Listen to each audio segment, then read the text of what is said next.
ऊर्भिर्युक्ता चतुर्भिः स्फटिकमणिमयीम् अक्षमालां दधाना हस्तेनैकेन पद्मं सितमपि च सुखं पुस्तकं चापरेण भासा कुन्देन्दुशङ्खस्फटिकमणिनिभा भासमाना समाना सा मे वाग्देवतेयं निवसतु वदने सर्वदा सुप्रसन्ना सा मे वाग्देवतेयं निवसतु वदने सर्वदा सुप्रसन्ना.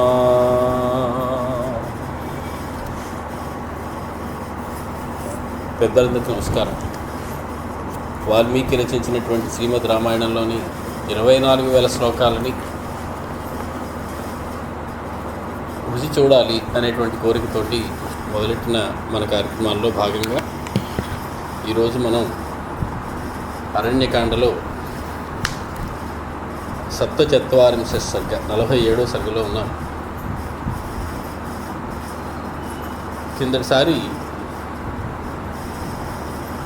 మారీచుని యొక్క మాయ లేడి రూపానికి లొంగిపోయిందా అన్నట్లుగా కనపడినటువంటి సీతమ్మ తల్లి లక్ష్మణుని మాటని కాదని ఆ బంగారు లేడి యొక్క స్వరూపాన్ని మళ్ళీ మళ్ళీ వర్ణిస్తుంటే రామచంద్రమూర్తి ఆ సువర్ణ హరిణం మీద సీతమ్మకున్నటువంటి మోహాన్ని చూసావా లక్ష్మణ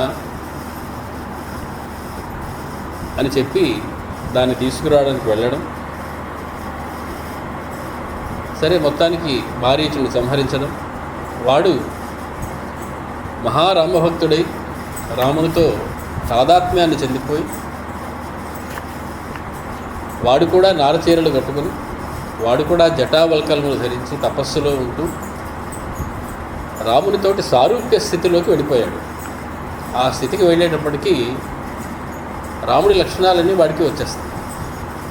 అందులో వాడికి సంక్రమించిన ఒక లక్షణం రాముని యొక్క గొంతు. వాడు అనుకరించక్కర్లేకుండానే వాడు మాట్లాడితే రాముడు మాట్లాడినట్టు. వాడు హా లక్ష్మణ హా సీత అని గట్టిగా అరిచినది సాక్షాత్ రాముల వారే అరిచారేమో అని భ్రమపడేలాగా సీతాదేవి వాడు ఒక కేక పెట్టాడు. వెంటనే రామచంద్రమూర్తి జరిగిన యొక్క పన్నాగాన్ని గుర్తించినట్లు నటించి వెంటనే పరుగు పరుగున ఆశ్రమానికి రాకుండా ఒక మృగాన్ని ఇంకొక దాన్ని వేటాడి దాన్ని నెమ్మదిగా చంపి దాని చర్మాన్ని ఒలిచి ఆ మాంసాన్ని తీసుకుని నెమ్మదిగా ఆశ్రమానికి వెళ్ళారు. ఇదంతా ఒక నటన. కారణం, రావణ ప్రవేశం జరిగేదాకా, సీతా అపహరణం జరిగేదాకా ఈ లోపల ఆయన వెళ్ళిపోవడానికి లేదు. మొత్తానికి నిష్ఠురపు మాటలు మాట్లాడిందని చెప్పి లక్ష్మణస్వామి రామచంద్రమూర్తి వెళ్ళిన దారిలో ఆయన బయలుదేరి వెళ్ళగానే పొదల మాటున ఉన్నటువంటి రావణ బ్రహ్మ అక్కడ ప్రత్యక్షమయ్యాడు. ఒక మహా తేజస్సంపన్నుడైనటువంటి బ్రాహ్మణోత్తముడు అనుకున్నటువంటి సీతాదేవి ఆయనకి అర్ఘ్యపాద్యములనిచ్చి, మా ఆయన వచ్చేదాకా ఆగండి, ఇంకా రకరకాలు తీసుకొస్తాడు, వాటితో మీకు వంటలు చేసి నేను పెడతాను, మా ఆతిథ్యం స్వీకరించి వెళ్ళండి అని చెప్పింది. దాంతో వాడు ఎవరు నువ్వు, ఎవతవు నువ్వు, ఎవరి దానవు అనేటువంటి ప్రశ్నలు వేయడం, ఆ ప్రశ్నలతో పాటు సీతమ్మ యొక్క సౌందర్యాన్ని వర్ణించడం కూడా జరిగింది.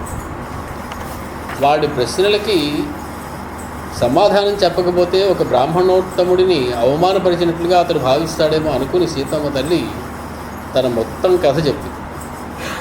అనగనగా దశరథ మహారాజు గారి దగ్గర నుంచి పెద్ద భార్య కుమారుడు రామచంద్రమూర్తిని కైకేయి యొక్క వరం వల్ల ఇలా వనవాసానికి వచ్చానని అన్ని విషయాలు కూడా ఆవిడ చెప్పింది. జటీ తాపసరూపేణ మయా సహసహానుజః ప్రవిష్టో దండకారణ్యం ధర్మనిత్యో జితేంద్రియః. మా ఆయన తాపస రూపేణ తాపస వేషం వేసుకుని మయా సహా సహ అనుజ, అనుజుడైనటువంటి లక్ష్మణస్వామితో కూడి దండకారణ్యంలోకి ప్రవేశించాడు. అయితే ఆయనకి 2 లక్షణాలు ఉన్నాయి. ఒకటి ధర్మనిత్య, ఎట్టి పరిస్థితుల్లోనూ ధర్మాన్ని విడిచిపెట్టినటువంటి వాడు. 2 జితేంద్రియ. ధర్మనిత్య అనేటువంటి మాట ఇక్కడ మనం అర్థం చేసుకోవాల్సింది ఏమిటి? స్వామి యొక్క ధర్మం అంత విడిచిపెట్టకుండా ఉండేటువంటి ధర్మం అంటే శరణాగత రక్షణ ధర్మం. శరణాగత దీక్షా పరతంత్రుడు స్వామి. ఆ ధర్మాన్ని ఎప్పుడు కూడా విడిచిపెట్టడు. అది నువ్వు గుర్తుపెట్టుకో. జితేంద్రియ, ఏదో లేడీ కోసం ఆయన పరిగెత్తాడని అనుకోకు. ఆయన అలా పరిగెట్టేటట్టు చేసిందాని నేను. కాబట్టి ఆయన జితేంద్రియుడు. తే వయం ప్రత్యుతారాజ్యాత్ కైకేయా సుకృతే త్రయః విచరామద్విజశ్రేష్ఠ వనం గంభీరమోజస. కైకేయి యొక్క కోరిక వల్ల మేము రాజ్యం నుంచి బయటకి వచ్చి మేము ముగ్గురం కూడా చరిస్తూ ఉన్నాము. ఓజస, మామూలుగా చరించడం లేదు, ఓజస్సుతో చరిస్తున్నాం. ఓజస్సు అంటే బలం అని కూడా అర్థం. చాలా బలంతో మేము ఈ వనం అంతా తిరుగుతూ ఉన్నాం. సమాశ్వశ ముహూర్తంతు శక్యం ఇహ వస్తు విహత్వయా. సమాశ్వశ, విశ్రాంతిం కురు, కాసేపు విశ్రాంతి తీసుకోనువు. ఇక్కడ ఉండడానికి అన్ని ఏర్పాట్లు ఉన్నాయి. ఆగమిష్యతి మే భర్త, మా భర్త ఇహనో ఇప్పుడే వచ్చేస్తారు, నువ్వు ఇక్కడే ఉండు అని ఆవిడ అడిగింది. గొంతులో పచ్చి వెలక్కాయ పడి ఉంటుంది రావణాసుడు. ఆయన వచ్చేదాకా ఉంటే కొంపలు అంటుకుపోతాడు. సత్వం నామచ గోత్రంచ కులంచ ఆచక్ష్వతత్వత. ఈ లోపున ఏం చేస్తావంటే నువ్వు నన్ను ఇన్ని ప్రశ్నలు అడిగావు, వాటన్నిటికీ నేను సమాధానం చెప్పాను. ఇప్పుడు నువ్వు చెప్పు. త్వం నామచ, నీ పేరేమిటి? గోత్రంచ, మీదే గోత్రం. కులంచ, మీరే కులం వారు. ఆచక్ష తత్వత, ఉన్నది ఉన్నట్టుగా నాకు చెప్పు. తత్వత చెప్పు. ఏకశ్చ దండకారణ్యే కిమర్థం చరసి ద్విజ. నన్ను అడిగావు, ఒక్కత్వి దండకారణ్యంలో భయం లేకుండా ఎలా ఉన్నావమ్మా అని అడిగావు. కానీ ఇప్పుడు నేను అడుగుతున్నాను, ఈ దండకారణ్యంలో నువ్వు ఒక్కడివి ఇలా తిరుగుతున్నావేమిటి? కారణం, బ్రాహ్మణోత్తముడైన వాడు పల్లెలకి గ్రామాలకి సమీపంలో ఉండి అక్కడ భిక్షాటన చేసి తినవలసి ఉంటుంది తప్ప వాడంతటి వాడు వేటాడో వాడంతటి వాడు వండుకునో తినడం వాడికి శాస్త్రం చెప్పలేదు. కాబట్టి చుట్టుపక్కల ఎక్కడ గ్రామాలు లేవు. కాబట్టి ఒంటరిగా ఈ దండకారణ్యంలో తిరగవలసిన అవసరం నీకేం వచ్చింది? నువ్వు ఇక్కడ ఎందుకు తిరుగుతున్నావు అని అడిగింది. ఇక్కడ దాకా మనం కిందసారి చెప్పుకున్నాం. ఏవం బ్రువంత్యాం సీతాయాం రామపత్న్యాం మహాబలః ప్రత్యువాచ ఉత్తరం తీవ్రం రావణో రాక్షసాధిపః. తీవ్రం అనేటువంటి మాటకి ఝటితి అని అర్థం చెప్పారు. వెంటనే సమాధానం చెప్పాడు. తీవ్రంగా అంటే పరుషంగా సమాధానం చెప్పాడని అర్థం వస్తుంది. కానీ ఆవిడ అడిగిన ప్రశ్నలో పారుష్యం ఏమీ లేదు. వీడు చెప్పే సమాధానంలో పారుష్యం అక్కర్లేదు. వాడు ఝటితి, వెంటనే సమాధానం చెప్పాడు. అమ్మా అని కూడా అనలేదు వాడు. ఏన విత్రాసితా లోకాః సదేవాసురపన్నగాః అహం తు రావణో నామ సీతే రక్షో గణేశ్వరః. అమ్మా మీకు చలేస్తుందా? అదే కాసేపు ఆపేయండి. అర్థం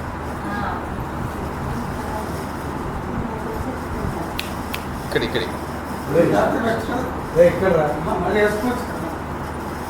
ఏవం బ్రువంత్యాం సీతాయాం రామపత్న్యాం మహాబలః ప్రత్యువాచ ఉత్తరం తీవ్రం రావణో రాక్షసాధిపః. ఏన విత్రాసితా లోకాః, సమస్తమైన లోకములు ఎవరి చేత గడగడలాడుతున్నాయో, ఎవరి చేత భయపెట్టబడుతూ ఉన్నాయో. సదేవాసుర పన్నగాః, దేవతలు అసురులు పన్నగములు కూడా ఎవరిని చూసి భయపడిపోతూ ఉంటారు. అటువంటి అహంతు నేను రావణో నామ, నా పేరు రావణుడు.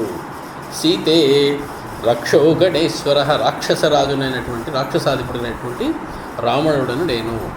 నిజంగా మాయ వేసుకుని వచ్చినప్పటికీ కూడా వాడిలో ఆర్జవాన్ని మనం ఇప్పుడు గమనించాలి. నేను బ్రాహ్మణుడిని అని చెప్పి కాసేపు కథలేం చెప్పలా. నువ్వెవరు అని అడిగేటప్పటికి అబద్ధం చెప్పు. సమస్త వేదాంగ పారంగతుడైనటువంటి రావణాసురుడు తత్వతః చెప్పు, ఉన్నతున్నట్టు చెప్పు అని ఎప్పుడైతే ఆవిడ అడిగిందో అదొక శాసనం అని భావించాడు. భావించి అబద్ధం చెప్పకుండా ఉన్నతున్నట్టు తన మాట చెప్పాడు. నేను, నా పేరు రావణుడు, సమస్త లోకాలు ఎవరిని చూసి భయపడిపోతాయో ఆ రాక్షసరాజును నేనే అన్నాడు. త్వాంతు, నిన్ను కాంచనవర్ణాభాం దృష్ట్వా కౌసేయవాసినీం రతిం స్వకేషు దారేషు నాధి గచ్చామ్యనిందితే. ఒక బ్రాహ్మణోత్తముడైనటువంటి జన్మలో పుట్టినటువంటి వాడు రావణాసుడు. బ్రాహ్మణ వేషం, పరివ్రాజక వేషం ఇప్పుడు ధరించినప్పటికీ కూడా బ్రహ్మగారి యొక్క వంశం నుంచి పుట్టినటువంటి వాడు. బ్రహ్మగారికి మనవడు, ముని మనవడు వరుస ఈ రావణాసుడు. త్వాంతు కాంచన వర్ణాభాం, బంగారు రంగుతోటి మెరిసిపోతున్నటువంటి అందమైనటువంటి ఈ చీరని ధరించినటువంటి నిన్ను చూసి రతిం స్వకేషు దారేషు నాది గచ్చామి అనిందితే. ఏమీ వంక పెట్టడానికి లేనటువంటి దానా, నిన్ను చూశాక, నీ శరీరపు రంగు చూశాక, నువ్వు కట్టుకున్నటువంటి ఈ వస్త్రములు ఇవి చూసిన తర్వాత నా యొక్క భార్యల యందు నాకు ఎటువంటి ప్రేమ కూడా పుట్టడం లేదు. వారి యందు నాకు ఉన్న ప్రేమంతా పోయింది. బహ్వీనాం ఉత్తమ స్త్రీణాం ఆహృతానామితస్తతః సర్వాసామేవ భద్రంతే మమ అగ్రమహిషీ భవ. నేను ఒకటి చెప్తాను నీకు. బహ్వీనాం ఉత్తమ స్త్రీణాం, చాలామంది ఉత్తమోత్తమైనటువంటి స్త్రీలు అనేక మంది, ఆహృతానాం ఇతస్తతః, ఇక్కడి నుంచి అక్కడి నుంచి దొంగిలించి పట్టుకొచ్చాను నేను. వారందరిలోనూ కూడా నువ్వు అగ్రమహిషి భవ, వారందరికీ అగ్రమహిషిగా నువ్వు ఉండు. వాళ్ళందరూ నీకు సేవలు చేయడానికి ఉంటారు. బహ్వీనాం ఉత్తమ స్త్రీనాం అని షష్ఠి వాడాడు, కానీ సప్తమి వాడాలి మామూలుగా. అయితే ఇక్కడ షష్ఠి ఎందుకు వాడంటే నిర్ధారణే షష్ఠి అని 100% ఖచ్చితంగా చెప్పడం కోసం షష్ఠి భక్తి వాడతారని చెప్పి శాస్త్రం చెప్తాం.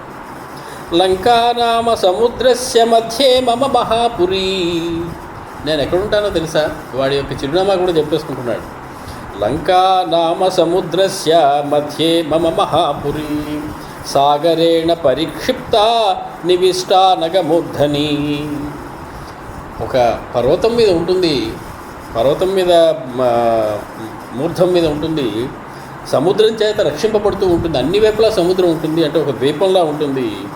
అది మహాపురం, మమ మహాపురి, నా యొక్క మహాపురం. లంకానామ సముద్ర మధ్య స్థిత. లంక అనేటువంటి పేరుతోటి ఈ పురం సముద్ర మధ్యంలో ఉన్నది.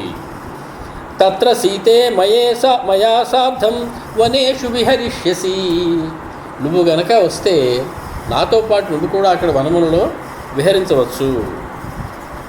నచాస్య అరణ్యవాసస్య స్పృహయిష్యసి భామిని.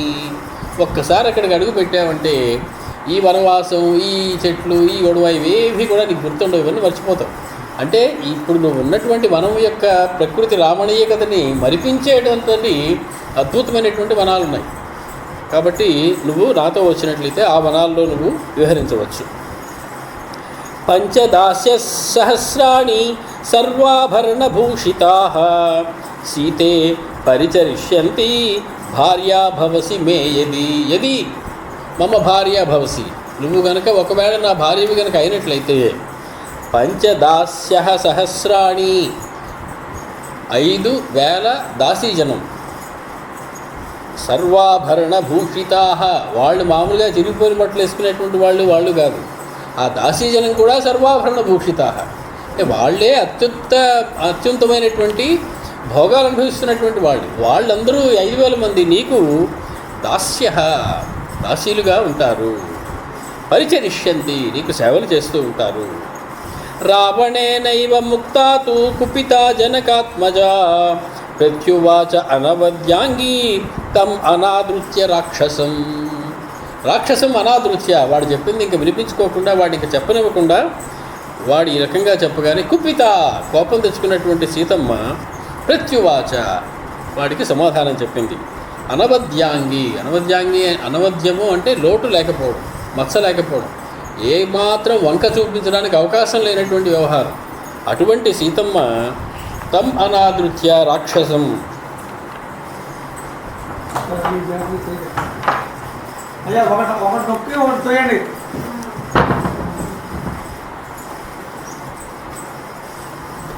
మహాగిరిమివాకంప్యం మహేంద్ర సదృశం పతిం మహోదధిమివాక్షోభ్యం అహం రామం అనువ్రత.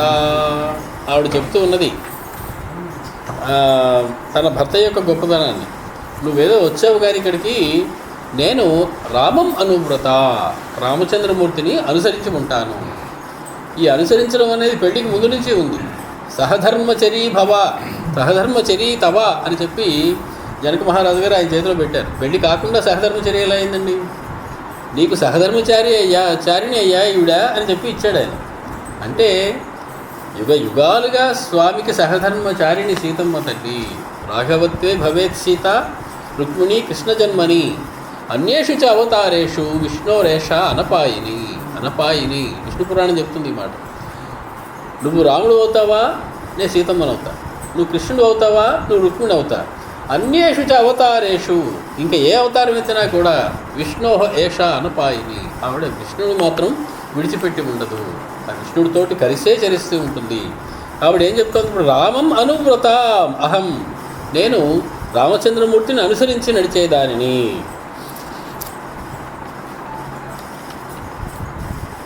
రామచంద్రమూర్తిని అనుసరించి నడవడం అంటే సామాన్యమైన విషయం కాదు. చాలా ప్రేమ ఉండాలి రామచంద్రమూర్తి. రామచంద్రమూర్తికి నిజంగా సీతమ్మ మీద అంత ప్రేమ ఉందా లేదా అన్నది అనుమానమే. ఆయన ఇచ్చిన మాట కోసం అప్యహం జీవితం జహ్యాం త్వాం వా సీతే సలక్ష్మణాం, అవసరమైతే నేను ఇచ్చిన మాట నిలబెట్టుకోవడం కోసం నిన్ను వదిలేస్తా, లక్ష్మణుని వదిలేస్తా, నా ప్రాణాలైనా వదిలేస్తా, అంతేగాని నువ్వేదో నాకు దగ్గరదానం అయినట్టుగా మాత్రం అనుకోకు అనేటువంటి పరమ వైరాగ్య స్వరూపం రామచంద్రమూర్తి. అటువంటి వాటిని అనువ్రత, ఎప్పుడు కూడా అనుసరించి ఉండడం అంత సులువైనటువంటి వ్యవహారం కాదు. అంటే అర్థం ఏమిటి? ఆయనే వదిలేయడానికి సిద్ధం ఆవిడ. ఇప్పుడు ఈవిడ కూడా ఆయన వదిలేయడానికి సిద్ధమే. అవసరమైతే లోక కళ్యాణం కోసం చేయాల్సి వస్తే దానికి ఆవిడ కూడా సిద్ధమే. కాబట్టి రాముడు ఎలా నడిచాడో ఈవిడ అలాగే నడుస్తుంది. అనువ్రత, అనుసరించి నడుస్తూ ఉంటుంది. రాముడు నడిచే పద్ధతి అది. పరమ వైరాగ్యంతో కాపురం చేస్తాడు. నేను కూడా ఆయన అనువ్రత, ఆయన అనుసరించి నడుస్తాను. అవసరమైతే ఆయనకు దూరం అయిపోవడానికి కూడా ఏమీ అభ్యంతరం లేదు. సర్వలక్షణ సంపన్నం నిగ్రోధ పరిమండలం సత్యసంధం మహాభాగం అహం రామం అనువ్రత. 4 శ్లోకాలు వరుసగా వస్తాయి. అహం రామం అనువ్రత, అహం రామం అనువ్రత, అహం రామం అనువ్రత, అహం రామం అనువ్రత. నేను రామచంద్రమూర్తిని అనుసరించి నడిచేదానను. అనుసరించి నడవడం అనేటువంటి వ్రతము కలదానను. అదొక వ్రతంగా నిష్టగా పెట్టుకుని ఆయన వెనకాల నడుస్తూ ఉండేటువంటి దాన్ని. సర్వలక్షణ సంపన్నం, ఎలాంటి వాడు అనుకుంటున్నావు మా రామచంద్రమూర్తి? సర్వలక్షణ సంపన్నం, సమస్తమైనటువంటి సద్గుణలములు కలిగినటువంటి వాడు. న్యగ్రోధ పరిమండలం, ఒక వటవృక్షం లాంటి వాడు రామచంద్రమూర్తి. రామచంద్రమూర్తిని వృక్షంతో పోల్చడం అనేది మనం రామాయణంలో 4-5 చోట్ల చూస్తాం. వారి యొక్క భార్య అయినటువంటి తార రామచంద్రమూర్తిని వటవృక్షం. నివాస వృక్ష సాధూనాం, రామచంద్రమూర్తి అంటే సాధువులకి నివాస వృక్షమైనటువంటి వాడయ్యా. నివాస వృక్షం అవ్వడం వల్ల కొన్ని లాభాలు ఉన్నాయి. ఏమిటి? దాని మీద కొన్ని పక్షులు నివసిస్తాయి, కాసేపు నుండి ఎగిరిపోతాయి. దాని నీడలో కొంతమంది తపస్సులు ఆచరిస్తారని వెళ్ళిపోతారు. అది చల్లటి నీడనిస్తుంది. వటవృక్షం ఎంత పెద్దదిగా ఉంటుందంటే దానికి 2 లక్షణాలు చెప్తారు. ఒకటి, నాతి సీత నాతి ఘర్మద, ఎప్పుడూ వేసవి చల్లటి శీతాకాలంలో కూడా వెచ్చగా ఉంటుంది దాని కింద, ఎందుకంటే చెట్టు నుంచి వేడి కొంత వస్తుంది. నాతి ఘర్మద, మిక్కిరి ఎండలు కాసేటువంటి వేసవి కాలంలో చల్లగా ఉంటుంది. ఏ రెండింటిని అయితే మనం తట్టుకోలేమో ఆ ద్వంద్వాలని, ఆ 2 ద్వంద్వాలని సహించేలాంటి శక్తి ఇచ్చేటువంటిది ఆ వృక్షానికి ఉన్నటువంటి లక్షణం, రామచంద్రమూర్తికి ఉన్నటువంటి లక్షణం. ద్వంద్వాల నుంచి మనం బయట లాగి పడేసేటువంటి లక్షణం స్వామి రామచంద్రమూర్తి. కాబట్టి ఇంకొక లక్షణం కూడా ఉంది వటవృక్షానికి. ఏమిటిది? చాలా నీడిస్తుంది, పళ్ళు ఇస్తుంది, కాయలు ఇస్తుంది, ఆకుల్ని ఇస్తుంది. ఎవరికి? దాని కిందకి ఎవరు వచ్చారో వాళ్ళకి. రామచంద్రమూర్తిని ద్వేషించే వారికి, రామచంద్రమూర్తిని అంటే పడని వాళ్ళకి అదేమి పట్టించుకోదు. తూష్ణీభావం వహిస్తుంది, శిక్షించదు కూడా, వదిలేస్తుంది దాన్ని అలాగే. అదే ఆ చెట్టును నరకడానికి వచ్చినప్పుడు, ఆ చెట్టు కింద పెరుగుతున్న మరో చెట్టుని హింసించడానికి వచ్చినప్పుడు అది రియాక్ట్ అయ్యేటువంటి అవకాశం ఉంది, దాని యొక్క ప్రతిస్పందన చూపించేటువంటి అవకాశం ఉంది. కాబట్టి రామచంద్రమూర్తి యొక్క లక్షణాలను వృక్షంతో పోల్చడం అనేది చాలా అద్భుతమైనటువంటి విషయం. వృక్షంతో పోల్చినప్పుడు వృక్షానికి రామచంద్రమూర్తికి చాలా పెద్ద తేడా ఉంటుంది. వృక్షానికి నగము అని పేరు. నా గచ్చతి ఇది నగం అంటే కదిలేది కాదు, అది ఎక్కడుందో అక్కడే ఉంటుంది. రామచంద్రమూర్తి అలా కాదు, కదిలే నగం. ఎక్కడ అయోధ్యలో బయలుదేరాడు, ఎక్కడ ఎన్ని నగములు దాటుకుంటూ, నగం అంటే కొండ అని కూడా అర్థం, కొండలు వృక్షాలు దాటుకుంటూ ఇక్కడ దాకా వచ్చాడు. కాబట్టి వృక్షమే రామచంద్రమూర్తి, కానీ కదిలే వృక్షం. ఎక్కడ ఎవరు పిలిస్తే అక్కడికి వెళ్ళి తన నీడని ఇచ్చేటువంటి వటవృక్షం రామచంద్రమూర్తి. వటవృక్షం అనే మాట వల్ల ఇంకొక అర్థం కూడా మనకు తెలిసింది ఏంటంటే సనాతనం. రామచంద్రమూర్తి యొక్క సనాతనమైనటువంటి దివ్య తేజస్సు అయ్యా అది. రామచంద్రమూర్తి అంటే సాక్షాత్తు ఏదో మామూలుగా అయోధ్య నుంచి వచ్చాడు దశరథుడి కుమారుడు కాదు, అతడు సనాతనుడు. సనాతనాన్ని చెప్పడం కోసం వటవృక్షాన్ని ఉదాహరణగా చెప్తారు. సర్వలక్షణ సంపన్నం న్యగ్రోధ పరిమండలం, సర్వలోక శరణ్యుడు. ఎవరైనా సరే నీడ కావాలంటే వచ్చేయచ్చు ఆ చెట్టుకి, ఎంతమంది అయినా పడతారు, అంత పెద్ద న్యగ్రోధ వృక్షం అది. కాబట్టి రామచంద్రమూర్తి న్యగ్రోధ పరిమండలం సత్యసంధం మహాభాగం అహం రామం అనువ్రత. అతడు సత్యసంధుడు, చాలా గొప్పవాడు. మహాభాగం అంటే అదృష్టవంతుడు అని అర్థం. మహాభాగ శబ్దం అదృష్టవంతుడు అనేటువంటి మాట. సీతమ్మని మహాభాగాన్ని చాలాసార్లు రాస్తారు వాల్మీకి. అటువంటి రామం అహం అనువ్రత, అటువంటి రాముని నేను అనుసరిస్తూ ఉన్నాను. మహాబాహుం మహోరస్కం సింహ విక్రాంతగామినం నృసింహం సింహకాశం అహం రామం అనువ్రత. నేను మళ్ళీ ఎటువంటి రాముని అనుసరిస్తున్నానంటే మహాబాహుం. నువ్వు చూడలేదు కదా మా ఆయన్ని, ఎలా ఉంటాడో తెలుసా? పరిఘల వంటి బాహువు. మా రామచంద్రమూర్తి చేయి జాస్తే ఎక్కడికైనా సరే అందుకోగలిగినటువంటి విశాలమైనటువంటి పొడవైనటువంటి ఆజానుబాహుత్వం ఆయన యొక్క లక్షణం. కాబట్టి మహాబాహుం మహోరస్కం, విశాలమైన వక్షస్థలం కలవాడు. ఎంత పెద్ద విశాలమైన వక్షస్థలం అంటే కావలిస్తే అందులో ఒక స్త్రీని కూడా కూర్చోబెట్టుకోగలిగినంత విశాలమైన వక్షస్థలం, అంత పెద్ద వక్షస్థలం మా స్వామి. సింహ విక్రాంతగామినం, సింహములా నడుస్తాడు, సింహం వలె విక్రమించి నడుస్తూ వెళుతూ ఉంటాడు. రామచంద్రమూర్తి యొక్క నడకకి 4 లక్షణాలు చెప్పారు. మొట్టమొదటిసారిగా ఆ లక్షణాలు చెప్పింది సుమతి అనేటువంటి ఒక మహారాజు. జనక మహారాజు పురానికి దగ్గరికి వెళుతూ ఉంటే విశ్వామిత్రుడితో పాటుగా అక్కడ ఈ సుమతి అనేటువంటి మహారాజు వాళ్ళకి ఆతిథ్యం ఇస్తారు. ఇచ్చినప్పుడు ఆయన వాళ్ళిద్దరికేసి ఒక్కసారి చూసి ఎవరయ్యా వీళ్ళిద్దరు అని చెప్పి ఆశ్చర్యపోయి, వీళ్ళకి 4 రకాలుగా కనపడుతున్నాయా వీళ్ళ నడక చూస్తుంటే అంటాడు. ఆయన వాడు ఏమిటట వాళ్ళు నడిచేది, ఒకటి వ్యాఘ్రం, ఒకటి సింహం, 3 వృషభం, 4 గజం. గజసింహ గతి వీరౌ శార్దూల వృషభోపమౌ అంటాడు ఆయన మాట. గతి వీరౌ శార్దూల వృషభోపమౌ. ఇదే మాటని కరెక్ట్గా ఇలాంటి పదాలే వాడి జనక మహారాజు చూస్తాడు. అక్కడికి ప్రవేశించగానే విశ్వామిత్రుడి వెనకాల వీళ్ళిద్దరూ వచ్చేటప్పటికి ఆయన నోరు వెళ్ళబెట్టి గజసింహ గతి వీరౌ శార్దూల వృషభోపమౌ, ఎవరయ్యా వీళ్ళిద్దరూ, దేవతలా అని అడుగుతాడు జనక మహారాజు విశ్వామిత్రుడు. 4 రకాల నడకలు ఏమిటయ్యా అంటే గజ నడకట.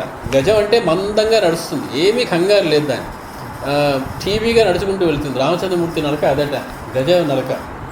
ఒక్కొక్కసారి సింహ విక్రాంతగామినం, పరాక్రమంతో ఒక్క ఉదుటిన అది వెళుతుంటారు, దానిని పరాక్రమంగా గమనం చేస్తాడు. ఇంకొక పక్క శార్దూల వృషభోపము, శార్దూలంగా విక్రమిస్తాడు. శార్దూలం అంటే అలక్ష్య గమనం అని చెప్తారు, ఏమీ లెక్క పెట్టదు చుట్టుపక్కల ఏమన్నా సరే, అది అలాగా వెళ్ళిపోతుంది.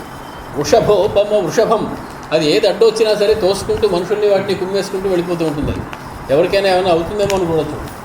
ఈ 4 లక్షణాలు కనపడుతున్నాయా వీళ్ళలో వీళ్ళలో అని అడిగాడు జనక మహారాజు. ఈ 4 లక్షణాలు మళ్ళీ ఆయన ధనుస్సు విరవడానికి సింహాసనంలోంచి లేచి ధనుస్సు దాకా వెళ్ళేటప్పుడు కనపడ్డాయి. సీతమ్మ అనుకుందట, ఏమయ్యా నీకోసం ఇన్నాళ్ళ నుంచి వేచి ఉన్నాను, అంత నెమ్మదిగా గజగమనంగా చేస్తావంటే త్వరగా వెళ్ళి గవ్వా సంగతి చూడక. గజగమనుడు వీరు అనుకుందట సీతమ్మ తల్లి. మునీశ్వరులు అందరూ అనుకున్నారట, సింహ విక్రాంతగామినం, ఆహా ఏ నడుస్తున్నాడయ్యా మన కోసం ఎంత గవ్వ వెళ్తున్నాడు చూడ ధనుసు దగ్గరికి అనుకున్నాడట. రాక్షసులు అందరూ అనుకున్నారట శార్దూల గమనమని, మన ఇంకా సంహరించేస్తాడు, లాభం లేదు, మీద ఉరికేసేలాగా నడుస్తున్నాడు, ఇక్కడి నుంచి అక్కడికి వెళ్ళడానికి అంత భాగం ఎందుకండి, నెమ్మదిగా వెళ్ళొచ్చు కదా అనుకుంటున్నారండి వాళ్ళు రాక్షసులందరూ. అలా ఒక్కొక్కళ్ళకి ఒక్కొక్క రకమైనటువంటి దృష్టికోణాన్ని కలిగించేటువంటి నడక ఒకే మనిషికి ఎవరి దృష్టికోణాన్ని బట్టి వాళ్ళకి అలా కనపడుతుంది. కానీ ఆ సుమతి అయిన మహారాజుకి జనక మహారాజుకి 4 రకాల నడకలు చూసేస్తారు వాళ్ళు.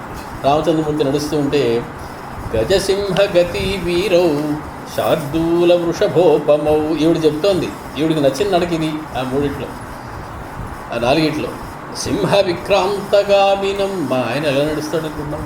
సింహంలా పరాక్రమించి విజృంభిస్తాడు. సింహం అంత గొప్ప విషయం కాదు. ఎందుకంటే హనుమత్ స్వామికి పంచముఖాలని చెప్తాం. అందులో ఒక ముఖం సింహముఖం కాదు, దాని సింహముఖం అనకూడదు, నృసింహముఖం అన్న.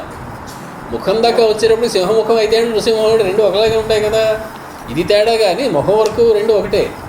కానీ సింహముఖం అనరు ఆంజనేయ స్వామి, నృసింహముఖం అంటారు. మామూలు సింహం చాలా చోట్ల ఉంటుంది, నృసింహం అనేది ఒకటే ఉంటుంది. ఈయన సింహ విక్రాంత గామినుడట. ఆవిడ చెప్తోంది నృసింహం, నరులలో సింహం, శ్రేష్టమైన నరుడట ఇతడు. నృసింహత్వానికి ఒక లక్షణం ఉంది, మనం చెప్పుకుంటాం. అది ఏమిటంటే సెన్స్ ఆఫ్ టైమింగ్ ఉన్న లక్షణం. Sense of timing. ఇందులో ఉన్నాడా అని అడిగిన వెంటనే ఆయన బయటకు వస్తే రసాభాస అయిపోతుంది. ఇందులో ఉన్నాడు అని చెప్పాక అది బదులుకుంటే ఎంతసేపటికి రాకపోతే రసాభాస అయిపోతుంది. ఏ సమయాన్ని చూసుకుని బయటపడాలో అందులోంచి కరెక్ట్గా ఆ టైంకి బయటికి రావాలి. కాబట్టి నృసింహం, మా ఆయన నృసింహుడయ్యా, నువ్వేం కంగారు పడికి అప్పుడే వచ్చేయట్లే, నన్ను తీసుకెళ్ళాక నమ్మగా కాసేపు నాకు వస్తాను. నృసింహం ఎప్పుడు రావాలో తెలిసినటువంటి అవతారం, అది నృసింహావతారం. రుక్మిణీదేవి వాడింది బట్టి ఇదే మాటని. రుక్మిణీదేవి ఆ అగ్నిజ్యోతనుడితో చెప్తుంది, మా ఆయన కృష్ణస్వామి ఎలా రావాలంటే నృసింహుళ్ళ రమ్మని చెప్పుకుంటుంది. ఈవిడ ఆ గౌరీ పూజ అయిపోయిన తర్వాత మందిరంలోంచి బయటికి వచ్చిన అరగంట దాకా ఆయన రాకపోతే కొంపలు అంటుకుపోతాయి. ఈవిడికన్నా ముందు వచ్చి ఆయన అక్కడ కూర్చుంటే అప్పటికే యుద్ధం మొదలైపోతుంది, ఈవిడ బయటికి రానివారు. ఈవిడ మెట్లు దిగుతూ ఉండగా రథం తీసుకొచ్చి అక్కడ పెట్టాలి. ఆ టైమింగ్ జాగ్రత్తగా చూసుకోమని చెప్పబోయా అని చెప్పింది ఆవిడ. నృసింహం కాలే నృసింహైవ అనేటువంటి మాట వాడింది రుక్మిణిదేవి. నృసింహావతారానికి ఉన్న ప్రత్యేకత. అందుకని ఇక్కడ మా స్వామి నృసింహుడు, సింహకాశం, సింహంలా ప్రకాశించేటువంటి వాడు. కాశ్రు దీప్తో అనేటువంటి ధాతు, ఆకాశం అంటాం, ప్రకాశించేది అని అర్థం. ఆశమంతాత్కాశం, ఆకాశం. కాబట్టి ఇది ఈయన సింహకాశం, సింహంలా ప్రకాశించేటువంటి వాడు. అహం రామం అనువ్రత, అటువంటి రాముణ్ణి నేను అనువ్రత. సింహాన్ని చూస్తే ఎవరికైనా భయం వేస్తుందా? వేస్తుంది. ఆవిడ వాల్మీకి అడిగిన ఒక గుణం చెప్తోంది ఇక్కడ. సింహం అంటే కస్య బిభ్యతి దేవాశ్చ జాత రోషస్య సంయుగే, ఎవరికి కోపం వస్తే దేవతలు కూడా గడగడలాడిపోతారు, అటువంటి వాడు ఎవడైనా ఉన్నాడా అని అడిగాడు వాల్మీకి మహర్షి. మా ఆయన అటువంటి వాడు. సింహ విక్రాంతగా వినం నృసింహం సింహకాశం, అటువంటి వాడు. పైగా వనంలో తిరుగుతున్నావు, ఒంటరిగా తిరుగుతున్నావు, ఈయనన్నా చూసావు, వనానికి రాజు ఎవరు? సింహం. ఇప్పుడు నువ్వు ఇక్కడికి వచ్చావు, కానీ ఈ ప్రదేశానికి రాజు మా ఆయన నృసింహం. ఆయన సింహుడు, సింహకాశం, సింహంలో ఉండేటువంటి వాడు. సింహ విక్రాంతగామినం, అటువంటి వానికి అహం రామం అనువ్రత. పూర్ణచంద్రాననం రామం రాజవత్సం జితేంద్రియం పృథుకీర్తిం మహాత్మానం అహం రామం అనువ్రత. నువ్వేదో చెప్పావేంటి లంకానగర్ అంట, దానికి ఏదో నువ్వు రాజు ఒకట నేను ఎప్పుడు నీ పేరేమీ లేదు. మా ఆయన సంగతి అలా కాదు. పృథుకీర్తి, చాలా గొప్ప కీర్తి కలవాడు. కీర్తి అనేటువంటి మాటకి యశస్సు అని అర్థం ఉంది. యశస్సు అంటే పరమాత్మకి యశస్సు అని పేరు. తస్య నామ మహద్యశ అంటుంది వేదం. అంటే కీర్తి అనేటువంటిది పరమాత్మ యొక్క లక్షణం. కీర్తి కలిగి ఉండడం. ఎవరైనా బాగా కీర్తి పొందాడంటే అర్థం ఏంటి? వాడిలో పరమాత్మ సంభూతి ఏదో, విభూతి ఏదో ఉందన్నమాట, పరమాత్మ లక్షణం ఏదో ఉందన్నమాట. కాబట్టి కీర్తి, పృథుకీర్తి, చాలా గొప్ప కీర్తి. పృథుకీర్తి కలవాడు కాదు, గొప్ప కీర్తే ఆయన, ఆయన పేరే కీర్తి. అటువంటి యశస్సు కలిగినటువంటి ఆయన. పూర్ణచంద్రాననం రామం. సీతమ్మకి రామచంద్రమూర్తిని ఇద్దరు చూసిన హనుమ అనుకుంటారు, రాఘవోర్హతి వైదేహిం తంచేయం అసితేక్షణ. ఈవిడ ఆయనకి తగినది, ఆయన ఆవిడికి తగినటువంటి వాడు. ఈయన పూర్ణచంద్రాననం రామం, పూర్ణచంద్రాననుట. కాబట్టి ఆవిడ పూర్ణచంద్ర నిభా, ఆయన రావణాసుడు పిలుస్తాడు సీతాదేవిని పూర్ణచంద్ర నిభ అని పిలుస్తాడు. పూర్ణచంద్రుడిలా వెలిగిపోతున్నటువంటి అందమైనటువంటి ముఖం కలదానా అని అర్థం. ఎంత తగినటువంటిదో ఆవిడ భర్త యొక్క లక్షణాన్ని చెప్తోంది. మా ఆయన పూర్ణచంద్రాననం. మనకి అయోధ్యకాండలో ఒక మాట రాస్తాడు, చంద్రకాంతాననం రామం. ఆ మాట చాలా విశేషమైనటువంటి మాట. చంద్రకాంతాననం రామం, చంద్రుని యొక్క కాంతి వంటి కాంతి కలిగిన ఆననము కలవాడు అని అర్థం. సాక్షాత్తు రామచంద్రమూర్తిని చంద్రుడి వంటి కాంతి గల మొహం ఏంటండి? అదేమో ఒక రోజు ఇంత ఉంటుంది, ఓ రోజు ఇంత ఉంటుంది, దానికి ఓ మత్స. అటువంటి మొహంతో రామచంద్రుడిని పోలుస్తారా? అంటే చంద్రకాంతాననం రామం అంటే చంద్రస్య కాంతం ఇవ కాంతం ఆననం యస్య. చంద్రుని కాంతి వంటి కాంతి లేదా సౌందర్యం కలిగినటువంటి మనోహరత్వం కలిగినటువంటి ఆననం రామచంద్రమూర్తిట. అలా విగ్రహం చెప్తే పెద్దలు ఒప్పుకోలేదు. చంద్రస్య కాంతమివ కాంతం ఆననం కాదట, చంద్రాత్ కాంతం ఆననం యస్య అని చెప్పమన్నారు. చంద్రుని కంటే అందమైనటువంటి ముఖం కలవాడిని చంద్రకాంతాననం అనాలి. చంద్రుడు లాంటి ముఖం కలవాడు కాదయ్యా. చంద్రుడి కంటే అని చెప్పి అక్కడ పంచమీ తత్పురుష సమాసం చెప్పండి, షష్ఠీ తత్పురుష కాదు బహువ్రీహిలో అని చెప్పి పెద్దలు చెప్తారు. అటువంటి రామచంద్రమూర్తి పూర్ణచంద్రాననం రామం రాజవత్సం. ఏదో నారచీరలు కట్టుకున్నాడు, జడలు పెంచుకున్నాడు, ఏం చేతకాని వాడు అనుకుంటున్నావేమో. మహాచక్రవర్తి యొక్క కుమారుడు మా ఆయన దశరథ చక్రవర్తి యొక్క రాజవత్సం. జితేంద్రియం మృదుకీర్తిం మహాత్మానం. ఆత్మ అనేటువంటి మాటకి శరీరం అనే అర్థం కూడా ఉంది. మహాత్మానం అంటే గొప్ప వరిష్టమైనటువంటి శరీరం కలవాడు అనే కూడా అర్థం. కాబట్టి అటువంటి మహాత్ముడైనటువంటి రామచంద్రమూర్తిని అహం రామం అనువ్రత, నేను ఆయన వెనకాల అనువ్రత అనుసరించి వస్తున్నాను. జితేంద్రియం అనే మాట ఎందుకు వాడింది ఈవిడ? జితేంద్రియుడు అయితే రావణుడికి ఏంటి, కాకపోతే ఏమిటి? మీ చెల్ల ఇప్పుడు శూర్పణఖ అనే ఒక ఆవిడ నీకు లేనిపోని చాడిని చెప్తుంది. రామచంద్రుడి దగ్గరికి వెళ్ళాను, ఇలా ఇది ఇది అని. మా ఆయన ఆ అమ్మాయిని చూసి ఏమీ చరించలేదు సుమా. తప్పంతా ఆవిడది తప్ప మా ఆయనది కాదు. ఎందుకంటే ఈయన జితేంద్రియుడు. నువ్వు ఏదో మాటలు విని చెప్పుడు మాట విని వచ్చేస్తుంటావు ఇక్కడ దాకా, నన్ను ఎత్తుకుపోవడానికో మరోదానికో. కానీ మా రామచంద్రమూర్తి జితేంద్రియుడు. తం పునర్జంబుక సింహీం మామిచ్చసి సుదుర్లభాం. ఒక నక్క విను, ఒక నక్క ఒక సింహాన్ని, ఆడు సింహాన్ని తీసుకెళ్ళిపోదామని వస్తే ఎంత అది జరిగే పని కాదు, అసలు అయ్యే పని కాదు. అలాంటి పని చేసుకుని అలాంటి ప్రణాళిక కూడా వేసుకుని నువ్వు ఇక్కడికి వచ్చావు. తం పునర్జంబుక సింహీం మామిచ్చసి సుదుర్లభాం నాహం శక్యా త్వయా స్రష్టుం ఆదిత్యస్య ప్రభాయతః. సూర్యుడి దగ్గరగా వెళ్ళి ఎంత వేడిగా ఉన్నాడో అని ఒకసారి చేపెట్టి చూడండి. స్పృష్టం ఆదిత్యస్య ప్రభాయతః. నువ్వు దగ్గరికే వెళ్ళలేవు, ఇంక చేపెట్టి ఎంత వేడిగా ఉందో చూసే ప్రసక్తే. కాబట్టి సూర్యుని యొక్క తేజస్సు ఎటువంటిదో అటువంటి తేజస్సు కలిగిన దాన్ని నేను. నాహం శక్యా త్వయా స్పష్టం. నువ్వు చెయ్యి వేసి ముట్టుకోవడానికి కూడా నువ్వు తగినవాడికి కాదు, నీ వల్ల కాదు. ఆదిత్యస్య ప్రభాయథ. సూర్యుని యొక్క ప్రభ లేదా జ్యోతి లేదా కాంతి లాంటి దాన్ని. సూర్యుడు అంటే ఎవరు? సవితృమండలాంతర్గతవర్తి అయినటువంటి రామచంద్రమూర్తి సూర్యుడు. ఆయన యొక్క ప్రభ నేను. ఆయన బాగా వెలిగిపోతున్నాడు రామచంద్రమూర్తి అనుకుంటున్నామేమో, ఆ ప్రభ అంతా నాది. ఆయన నిర్వికారుడైనటువంటి పరబ్రహ్మ స్వరూపం. కాబట్టి రామచంద్రుడు ఆదిత్యుడైతే ఆదిత్యుని యొక్క ప్రభ అంతా కూడా సీతమ్మతని. అటువంటి సీతమ్మని నేను. పాదపాన్ కాంచనాన్ నూనం బహూన్ పశ్యసి మందభాక్. నీకు బంగారు చెట్లు చాలా కనపడుతున్నాయా? బంగారు చెట్లు అవి కనపడుతున్నాయా ఎక్కడైనా? బంగారు చెట్లు కనిపించాయంటే కాసేపట్లో చచ్చిపోతాడని అర్థం ఉంటారు. అది మనకి కొన్ని స్వప్నశాస్త్రాలు అవి చెప్తూ ఉంటాయి. కాబట్టి పాదపాన్ కాంచనాన్, కాంచన పాదపములు కాంచన వృక్షములను బహూన్ పశ్యసి మందభాక్. నీకేమైనా కనపడుతున్నాయా ఓ మందబుద్ధి కలవాడా? రాఘవస్య ప్రియాం భార్యాం యస్త్వమిచ్చసి రావణ. మందమైనటువంటి అదృష్టం కలవాడా, నీ అదృష్టంతో పోయింది, నీ జీవితం కూడా పోబోతోంది. అటువంటి నువ్వు రాఘవస్య ప్రియాం భార్యాం ఇచ్చసి, రాఘవుని యొక్క ప్రియభార్య అయినటువంటి సీతమ్మను కోరుతున్నావు. క్షుధితస్య హి సింహస్య మృగశత్రోస్తరస్వినః ఆసీ విషస్య వదనాత్ దంష్ట్రామాదాతుమిచ్చసి. నువ్వేం చేస్తున్నావు? చాలా క్షోభ పెట్టబడినటువంటి మహారౌద్రంగా ఉన్నటువంటి ఒక మృగములన్నిటికీ శత్రువైనటువంటి అతివేగమైనటువంటి తీవ్రమైనటువంటి కోరలు కలిగినటువంటి మహాసింహం దగ్గరికి వెళ్ళి ఆ కోరల్ని ముట్టుకుని ఒకసారి ఆడుకుందాం అనేటువంటి ప్రయత్నం చేస్తూ ఉన్నావు. అలా కనపడుతుంది.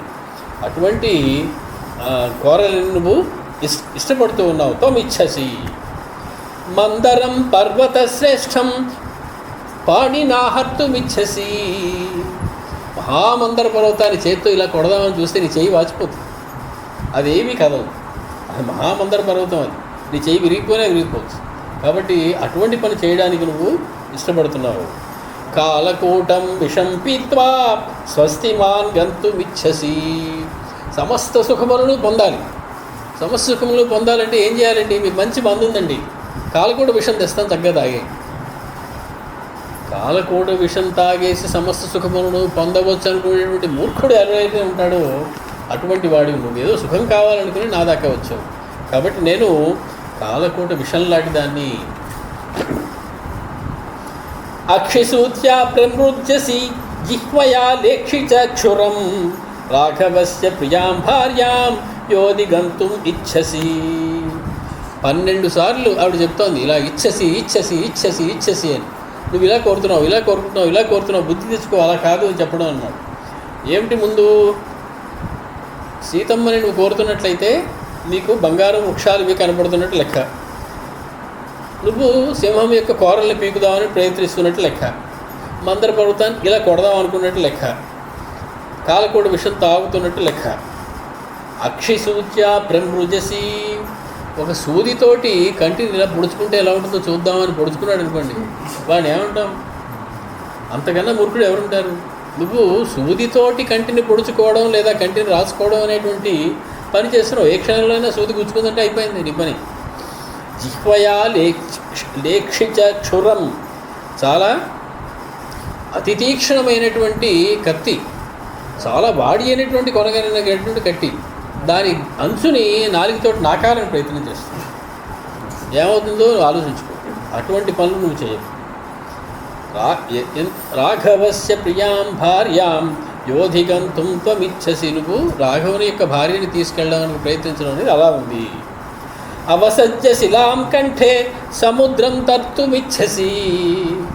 సముద్రాల్లో ఈదడానికి బట్టలు అవి అడ్డం వస్తాయేమో అని తీసేసి ఏదో చిన్న చిన్న వేసుకుని ఇస్తూ ఉంటారు. వీడు అలా కాదట, పెద్ద బండరాయిని తెచ్చుకుని మడికి కట్టుకుని సముద్రాన్ని ఈ చెవి నుంచి ఆ చెవిని దాటేయడానికి ప్రయత్నిస్తే ప్రయత్నం మొదలెట్టగానే మునిగిపోతాడు. ఆ బండరాయి బండి కిందకి లాగేస్తుంది. ఈదడం అనేది ప్రసక్తే లేదు. కాబట్టి అవసజ్య శిలాం కంఠే సముద్రం తర్తుమిచ్చసి. సూర్య చంద్రమసౌ చోభౌ పాణిభ్యాం హర్తుమిచ్చసి. సూర్యుణ్ణి చంద్రుణ్ణి కూడా ఇలాగా ఆకాశం నుంచి తీసుకుని జేబులో పెట్టుకుని వెళ్ళిపోదాం అన్నంత ప్రయత్నం సులువుగా జరిగిపోతుంది అనుకున్నట్టుగా ప్రయత్నిస్తున్నావు నువ్వు. అది నీ వల్ల అయ్యేటువంటిది కాదు. సూర్యచంద్రులు రెండూ కూడా అమ్మవారి యొక్క కళ్ళు. సో నువ్వు నా దగ్గరికి వస్తున్న కొద్దీ ఆవిడ చెప్తోంది ఈ స్వరూపాలన్నీ కూడా కనపడుతున్నాయి. అమ్మవారి యొక్క ఒక్కొక్క అవతారం మనం చూడొచ్చు ఇందులో. సింహ మీద కూర్చున్నటువంటి లలితా పరాభట్టారిక అవతారం మనకు కనపడుతుంది. అలాగే మందర పర్వతాన్ని నువ్వు కొట్టడానికి ప్రయత్నించిన మందర పర్వతాన్ని చిలకడం వల్ల ఉద్భవించినటువంటిది ఆవిడ లక్ష్మీదేవి. ఒకసారి మందర పర్వతాన్ని గుర్తు చేసింది, నేను లక్ష్మీంద్ర అబ్బాయి అని చెప్పేస్తుంది ఆవిడ. అటువంటి నువ్వు శిలని కంఠాన్ని కట్టుకుని ఈదడానికి సూర్యచంద్రులు ఇద్దరినీ కూడా దగ్గరగా తీసుకోవడానికి ప్రయత్నిస్తే ఏమవుతుందో చూసుకో. యో రామస్య ప్రియాం భార్యాం ప్రదర్శయితుమిచ్చసి. ఎవడైతే రాముని యొక్క ప్రియమైనటువంటి భార్యని సీతమ్మని భయపెట్టడానికి ప్రయత్నిస్తాడో వాడు ఇవన్నీ చేస్తున్నట్టు లెక్క. అగ్నిం ప్రజ్వలితం దృష్ట్వా వస్త్రేణాహర్తుమిచ్చసి. ఏమండి కాస్త అగ్ని పట్టండి, నిప్పులు పట్టండి అన్నారు. వాడు వెళ్ళి చక్కగా తన తుండు కూడా తీసి దానిలో నిప్పులు కట్టేసుకుని మొల్లో పెట్టుకుని వచ్చేసాడు. ఎంత మూర్ఖమైనటువంటి పని!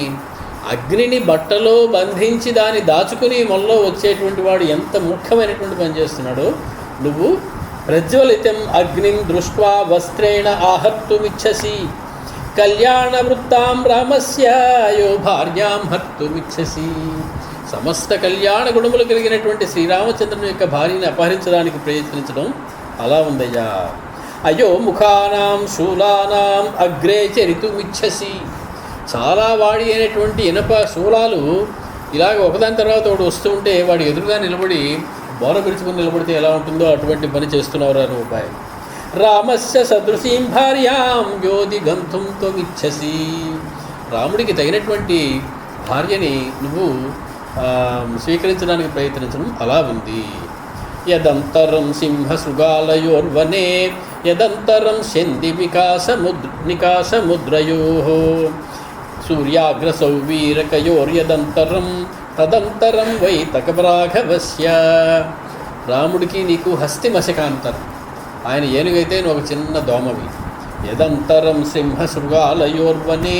వనంలో సింహానికి శృగాలనికి అంటే నక్క, సింహానికి నక్కకి ఎటువంటి తేడా ఉందో రామచంద్రమూర్తికి నీకు అంతటి తేడా ఉంది. యదంతరం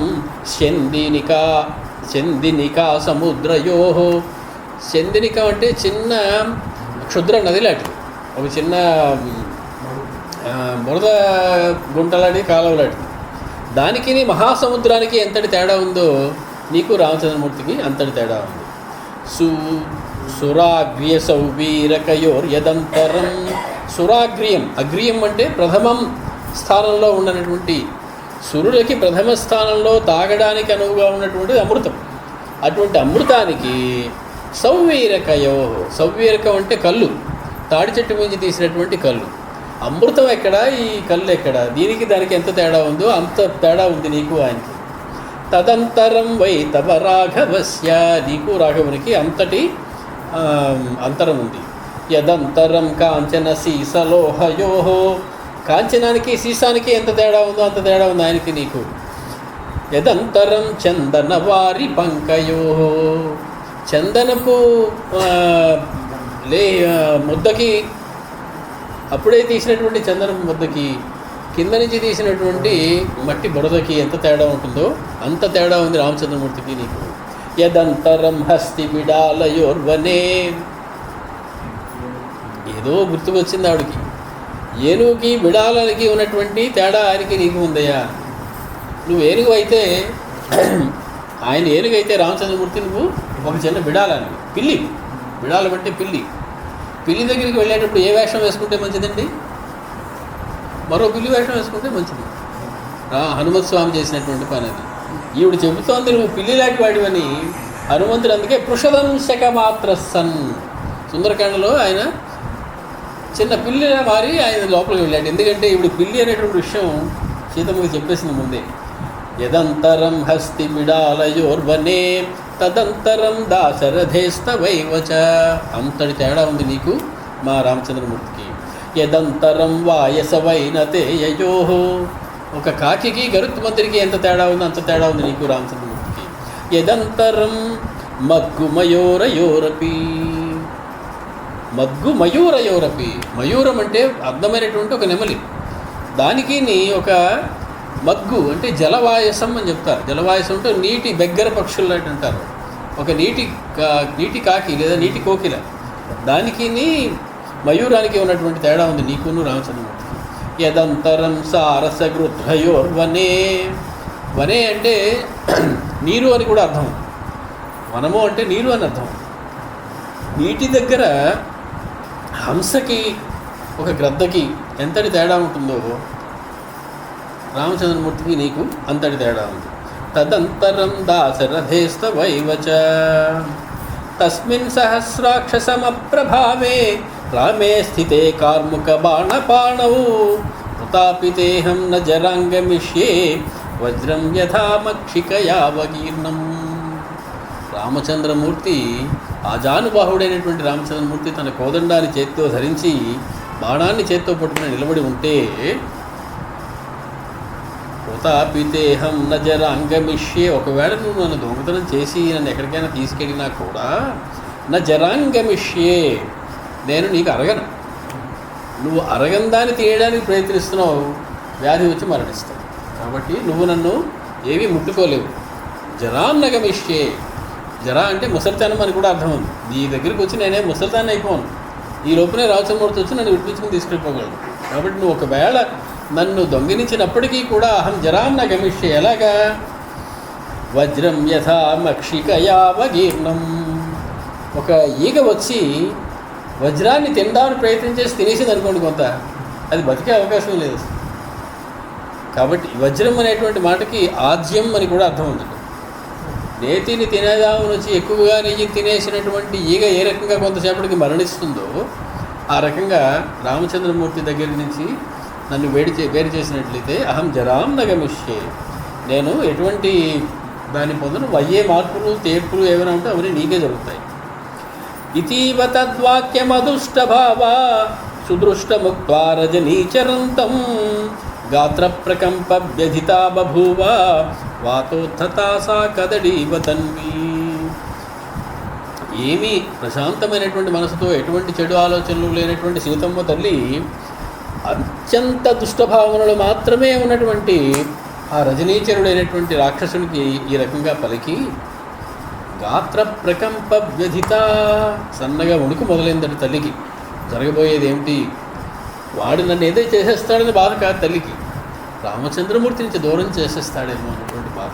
ఆయన విడిచి ఉండలేక గాత్ర ప్రకంప వ్యధిత బభూవ వాతోద్ధత సా కదడీవ తన్వి. ఒక అరటి చెట్టు మహావాయువు విజృంభించినప్పుడు ఏ రకంగా అటు ఇటు కదిలిపోతుందో అలాగే ఆవిడ ఉడికిపోతుంది. తాం వేపమానాం ఉపలక్ష్య సీతాం సరావణో మృత్యు సమప్రభావ కులం బలం నామ చ కర్మ చ స్వం సమాజ చక్షే భయ కారణార్థం. లాభం లేదు, ఈవిడేమి అర్థం లేదు నా సంగతి, నేనంటే ఏమిటో తెలియలేదు ఈవిడ. ఏదో ఇంకా రాముడు గొప్పవాడు, నువ్వెంత ఆయనకి నీకు చాలా తేడా ఉంది అంటుంది. లాభం లేదు. ఈవిడికి కులం, నా కులం ఏమిటో చెప్పాలి, బలం నేను ఎంత గొప్పవాడో చెప్పాలి, నామా ఇందాక సరిగ్గా విన్నట్లేదు ఆవిడ నా పేరు, వింటే భయపడుతుంది.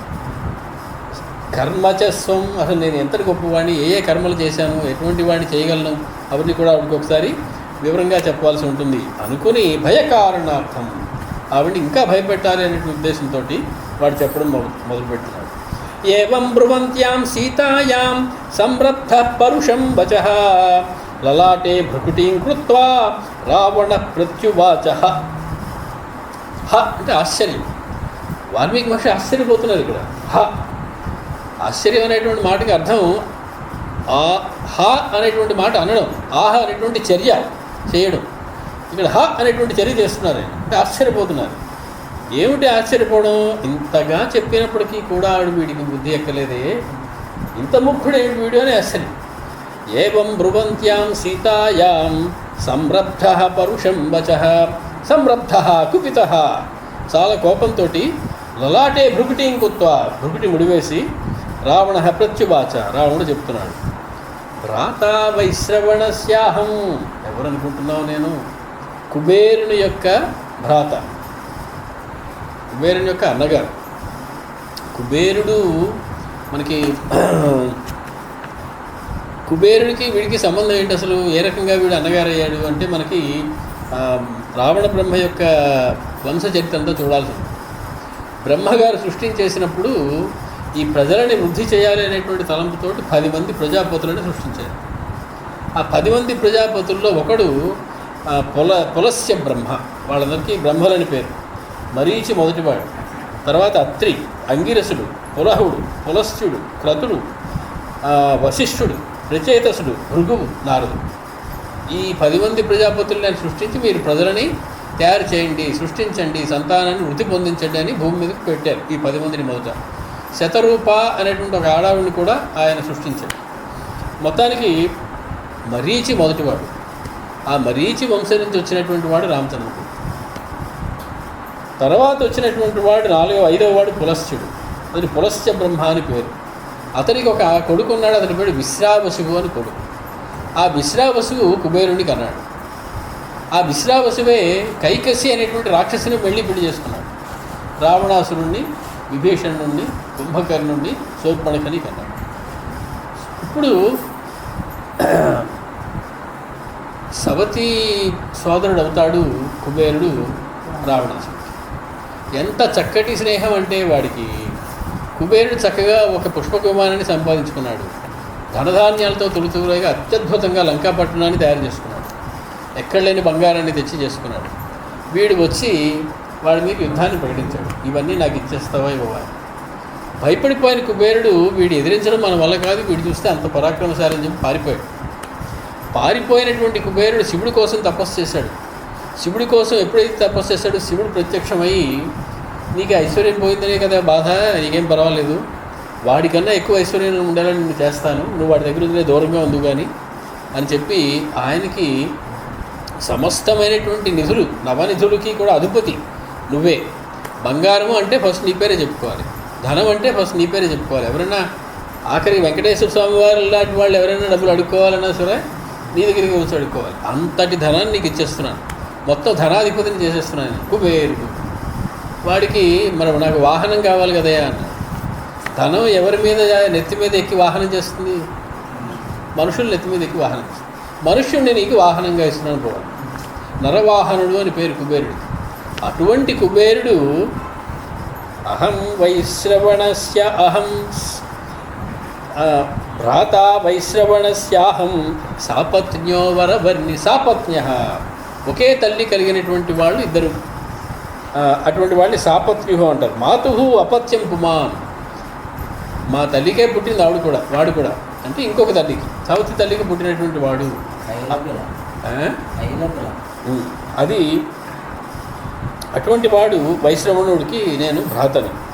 రావణో నామ భద్రంతే, ఇందాక చెప్పాను నువ్వు విన్నట్లేదు, మళ్ళీ చెప్తున్నా. రావణ నామ, నా పేరు రావణుడు. భద్రంతే, నువ్వు హాయిగా ఉండుగాక, సుఖంగా ఉండుగాక.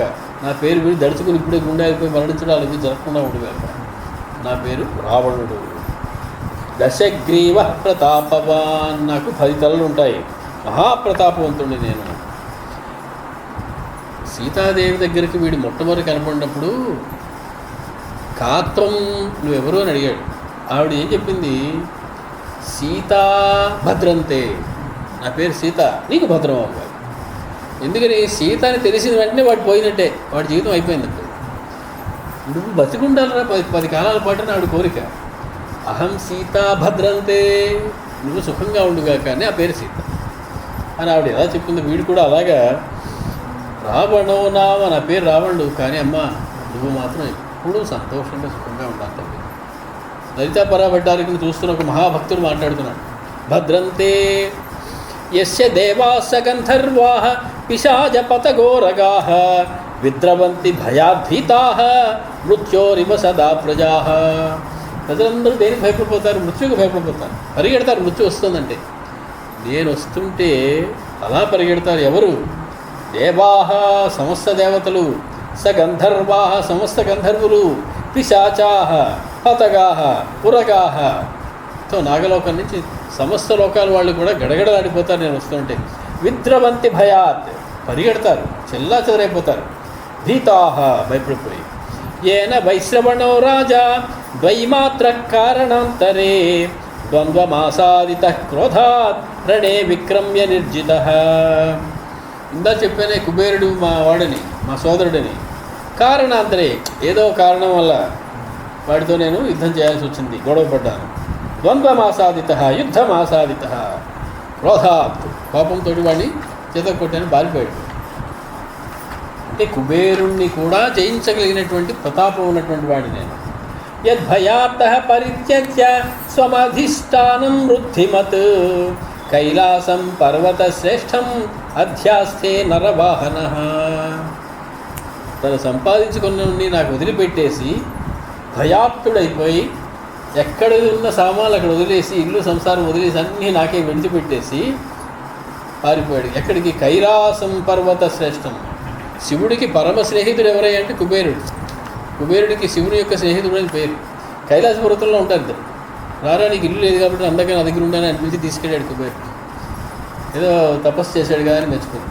ఇప్పుడు కైలాస పర్వత శ్రేష్టం అధ్యాస్తే, అక్కడ కైలాస పర్వతంలో ఉంటాడు వీడు కూడా, నరవాహనుడై ఉంటాడు.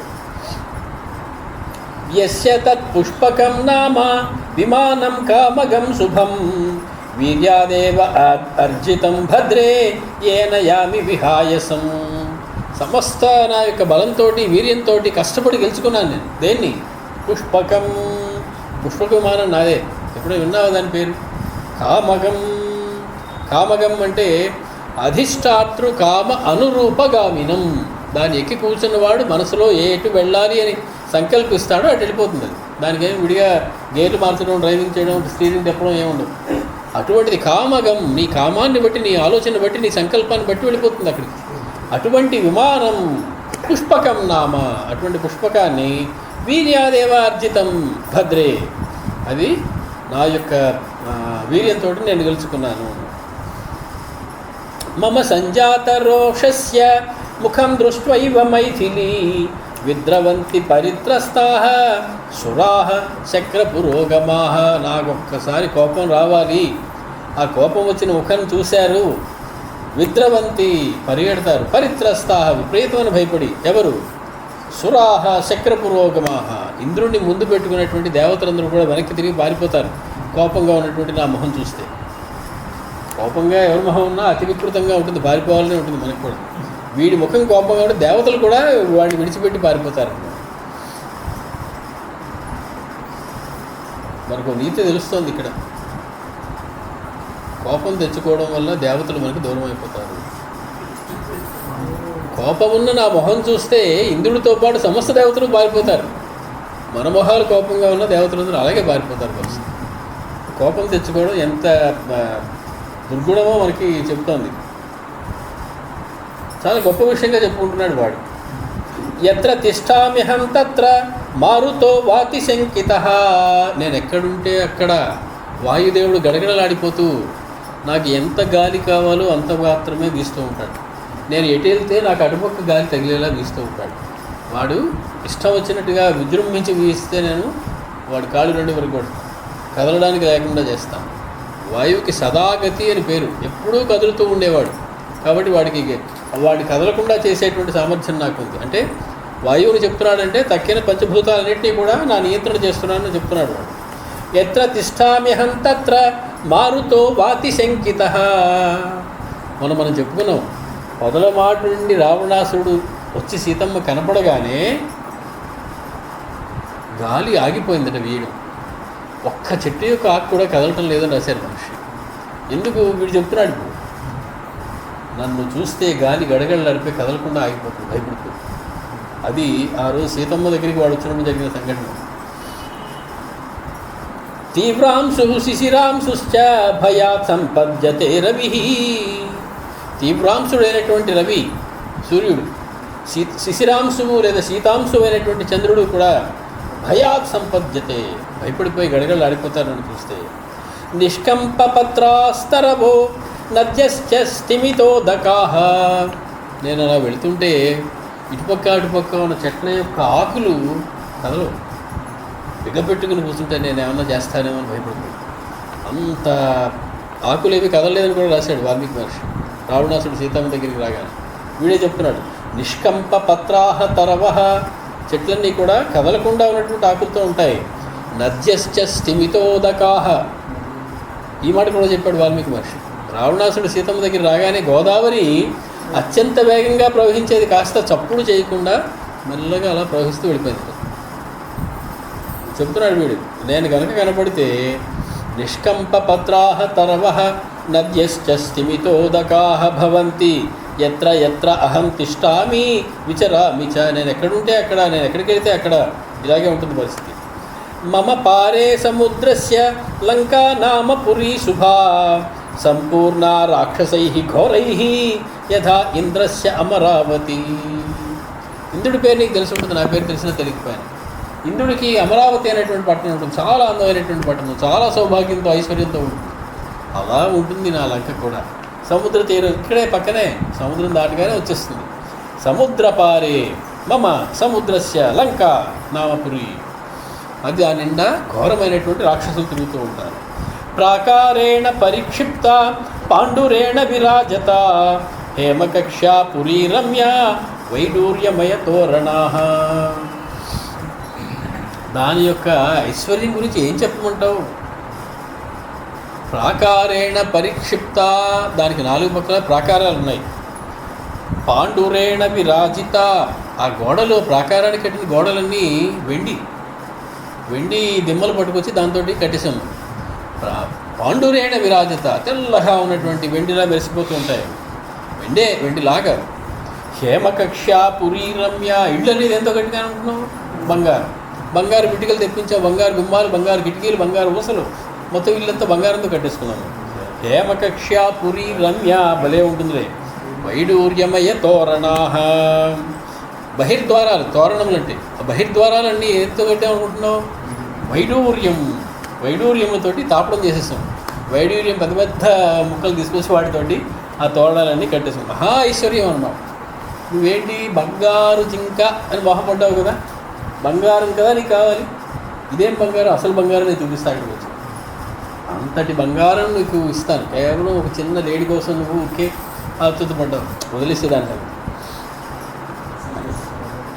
హస్తి అశ్వ రథ సంబాధ తూర్యనాద నినాదితాః సర్వకాల ఫలైః వృక్షైః సంకులోద్యాన శోభిత. నా ఉద్యానవనంలో ఉండే చెట్లున్నాయే, ఋతువుల ప్రకారం పూస్తాయి కాస్తాయి అనుకుంటే పొరపాటు. సర్వర్తు ఫలములు, మామిడి పండు ఏడాది పొడుగుతా వస్తుంది చక్కగా. ఏ ఫలమైనా సరే ఫలానా ఋతువులో రావడం ఉండదు. నేను నాకు కావాలి అని చెప్తే కాయడం అంతే. దాంట్లో సర్వకాల ఫలై వృక్షై, సమస్త కాలములందరూ కూడా తగినటువంటి ఫలాన్ని ఇచ్చేటువంటి వృక్షములు ఉంటాయి. హస్తి అశ్వ రథ సంబాధా, 4 రోడ్ల కూడళ్ళన్నీ కూడా ఎక్కడ చూసినా గుర్రాలు, ఏనుగులు, రథాలు, ఐశ్వర్యమే ఐశ్వర్యం. తత్రత్వం వసతి సీతే, అక్కడ కానీ నువ్వు ఉన్నావనుకో సీత, రాజపుత్రి మయా సహ, నాతో కూడి ఉన్నావనుకో, న స్మరిష్యసి నారీణాం మానుషీణాం మనస్విని.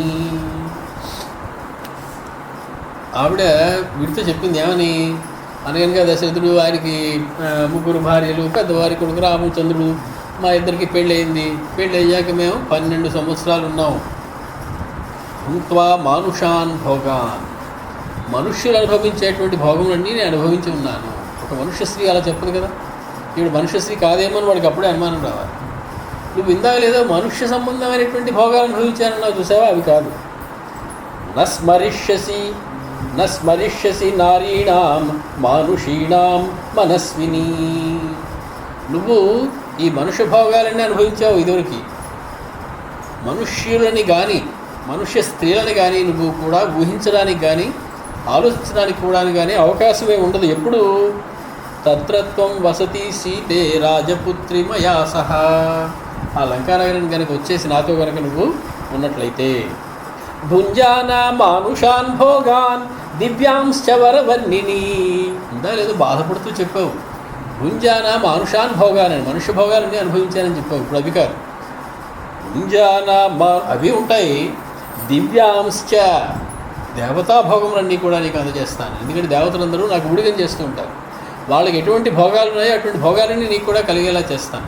మనుష్య భోగాలు ఉంటాయి, దేవతా భోగాలు ఉంటాయి, అటువంటివి నీకు కలిగేలా నేను చేస్తాను. న స్మరిష్యసి రామస్య మానుషస్య గతాయుష. మనిషి ఒక మానవుడైనటువంటి రామచంద్రమూర్తిని నస్మరిష్యసి, నువ్వు గుర్తే పెట్టుకో, వెంటనే మర్చిపోతావు అక్కడికి వచ్చావంటే. అంతటి సంపదలు నీకు ఇస్తాను. గతాయుష మానుషస్య, ప్రాణము పోయినటువంటి రామచంద్రమూర్తి నీకు గుర్తే రాడు. ప్రాణం పోయడం అంటే గతప్రాయ ఆయుష, ఇంకా పోయినట్టే లెక్క. ఎందుకంటే నేను వచ్చాను కదా ఇక్కడికి, ఇంకా రామచంద్రమూర్తి లేనట్టే. ప్రాణము లేనటువంటి రామచంద్రమూర్తి గురించి నువ్వు ఇంకా ఆలోచించవు. స్థాపయిత్వా ప్రియం పుత్రం రాజ్ఞా దశరథేనయః. ఇక్కడ మళ్ళీ రెండో అర్థం ఏమిటి? గతాయుష రామస్య నస్మరిష్యసి. నువ్వు ప్రాణము లేని రాముడి గురించి ఆలోచించవు. ఎందుకంటే రాముడు నేనేం చేయలేను, ఆయన ఎప్పుడు ప్రాణంతో ఉంటాడు. ప్రాణం లేని రాముడి గురించి నువ్వు ఆలోచించవు. గతాయుష, పోయిన ఆయుష్ గల రాముడి గురించి నస్మరిష్యసి, నువ్వు ఆలోచించక్కర్లేదమ్మా, ఆయన నేనేం చేయలేను, నా వల్ల కాదు. నస్మరిష్యసి మానుషస్య రామస్య గతాయుష. స్థాపయిత్వా ప్రియం పుత్రం రాజ్ఞా దశరథేనయః మందవీర్యః సుతః జ్యేష్ఠః తతః ప్రస్థాపితో హ్యయం. లోకంలో రాజుగారి యొక్క పెద్ద కుమారుడు రాజు అవ్వడం అనేది విధాయకం. పెద్దవాడికి రాజ్యం ఇస్తున్నాను అని చెప్పాడు మహారాజు. ఏమైంది? మందవీర్య, ఏమైనా బలం ఉందా? ఒంట్లో శక్తి ఏమైనా ఉందా? కళ్ళు మూసుకొని సరే నాన్నగారు అని చెప్పి వెనక్కి వచ్చేస్తాడా? యుద్ధం చేసి గెలుచుకుని తనకి రావాల్సిన హక్కుని తను తీసుకోవద్దు. సుతః జ్యేష్ఠః తతః ప్రస్థాపితో హ్యయం. ఏం చేస్తారు? ఏం బలం లేదురా, వీళ్ళు లాభం లేదని చెప్పి రాజ్యానికి బయటకు గంటేస్తారు. అడవులు పోమంటారు. అడవులు రాజ్యంలో ఉంటే బలం ఉండాలి, వీర్యం ఉండాలి. దాంతో నువ్వు రాజ్యాన్ని సంపాదించుకోవాలి. పక్క శత్రురాజులు వస్తే యుద్ధానికి నువ్వు వాళ్ళు ఎదుర్కొనాలి. ఏమి సరే నాన్నగారు అని చేతులు కట్టుకుని వారని అనిపించారు. అందుకని పంపించేస్తారు. అలాంటి రాజ్యంలో ఉండే ఉపయోగం లేదు, బలం లేని. తేన కిం భ్రష్టరాజ్యేన రామేణ గత చేతస. నీకు ఆయనతో పని. గత చేతస, చైతన్యాన్ని కోల్పోయినటువంటి అకర్తవ్య మూఢ చేతస, ఏం చేయాలో కూడా చేయకూడదో కూడా తెలియనటువంటి మూఢుడితోటి నీకు పని ఏంటిది? తేన క్రిం భ్రష్టరాజ్యేన, రాజ్యం పోయినటువంటి అడుక్కు తినేటువంటి వికారితోటి నీకు పని ఏమిటమ్మా? కరిష్యసి విశాలాక్షి తాపసేన తపస్వినా. కిం కరిష్యసి విశాలాక్షి, వాడితో ఏం చేస్తాను? వాడి వల్ల నీకు ఉపయోగం ఉంది. తాపసేన తపస్వినా, తపస్సులు చేసుకునేటువంటి వాడు ఎందుకు ఉపయోగం లేనటువంటి వాడు, గడ్డాలు మీసాలు పెట్టుకునేటువంటి వాడు నీకు ఎటువంటి భోగాల్ని కూడా అందించేటువంటి అవకాశం లేదు. సర్వ రాక్షస భర్తారం కామాత్ స్వయమిహాగతం నా మన్మథ శరావిష్టం ప్రత్యాఖ్యాతుం త్వమర్హసి. నా సంగతి చూడు, నేను ఎటువంటి వాడినో చూడు, నేనెంత గొప్పవాడినో చూడు. పైగా సర్వ రాక్షస భర్తారం, సమస్త రాక్షసుడికి రాజుని. ఆయన రాజు కాదు, రాజ్యం వదిలేసి బయటకు వచ్చేసాడు. నేను రాజుని. కామాత్ స్వయం ఇహాగతం, నీ కోసం వెతుక్కుంటూ వచ్చాను. నీ కాలం వెతుక్కుంటూ వచ్చిన వాడిని నువ్వు అన్యాయం చేయకూడదు. మన్మథ శరావిష్టం నా ప్రత్యాఖ్యాతుం తమర్హసి, నన్ను తిరస్కరించి మాట్లాడేటువంటి పని మాత్రం నువ్వు చేయడానికి వీలు లేదు. అది నీకు చేసేటువంటి అవకాశం లేదు. కొన్నిట్లో లేదు కానీ కొన్ని రామాయణంలో ఒక ప్రక్షిప్తమైనటువంటి శ్లోకం ఉంది, చాలా అందమైనటువంటి శ్లోకం. సప్తకవేత్యాహం అష్టాష్టక విభూషితః పంచ చ తత్వజ్ఞః రావణోహం భజస్వమాం. నేను రావణుణ్ణి, నువ్వు నన్ను సేవించు. నేను ఎలాంటి వాడిని? సప్తక వేత్తాహం అంటే 14 విద్యల్ని నేర్చుకున్నటువంటి వాడిని. 14 విద్యలు ఏమిటంటే 4 వేదములు, ఉపవేదములు, వేదాంగములు, పురాణము, మంత్రశాస్త్రం, ఇవన్నీ కలిపి మొత్తానికి 14గా తేల్చారు. విద్యలు ఎన్ని ఉంటాయంటే చతుర్దశ విద్యలు అని పేరు వాటి. విద్య అంటే ఈయన 14 ఒకటి అయి ఉండాలి.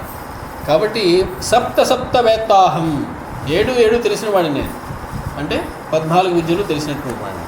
అష్టాష్టక విభూషితః, అష్ట విభూషితః, 8 64, చతుషష్ఠి కళలని కూడా నేను తెలుసుకున్నటువంటి వాడిని.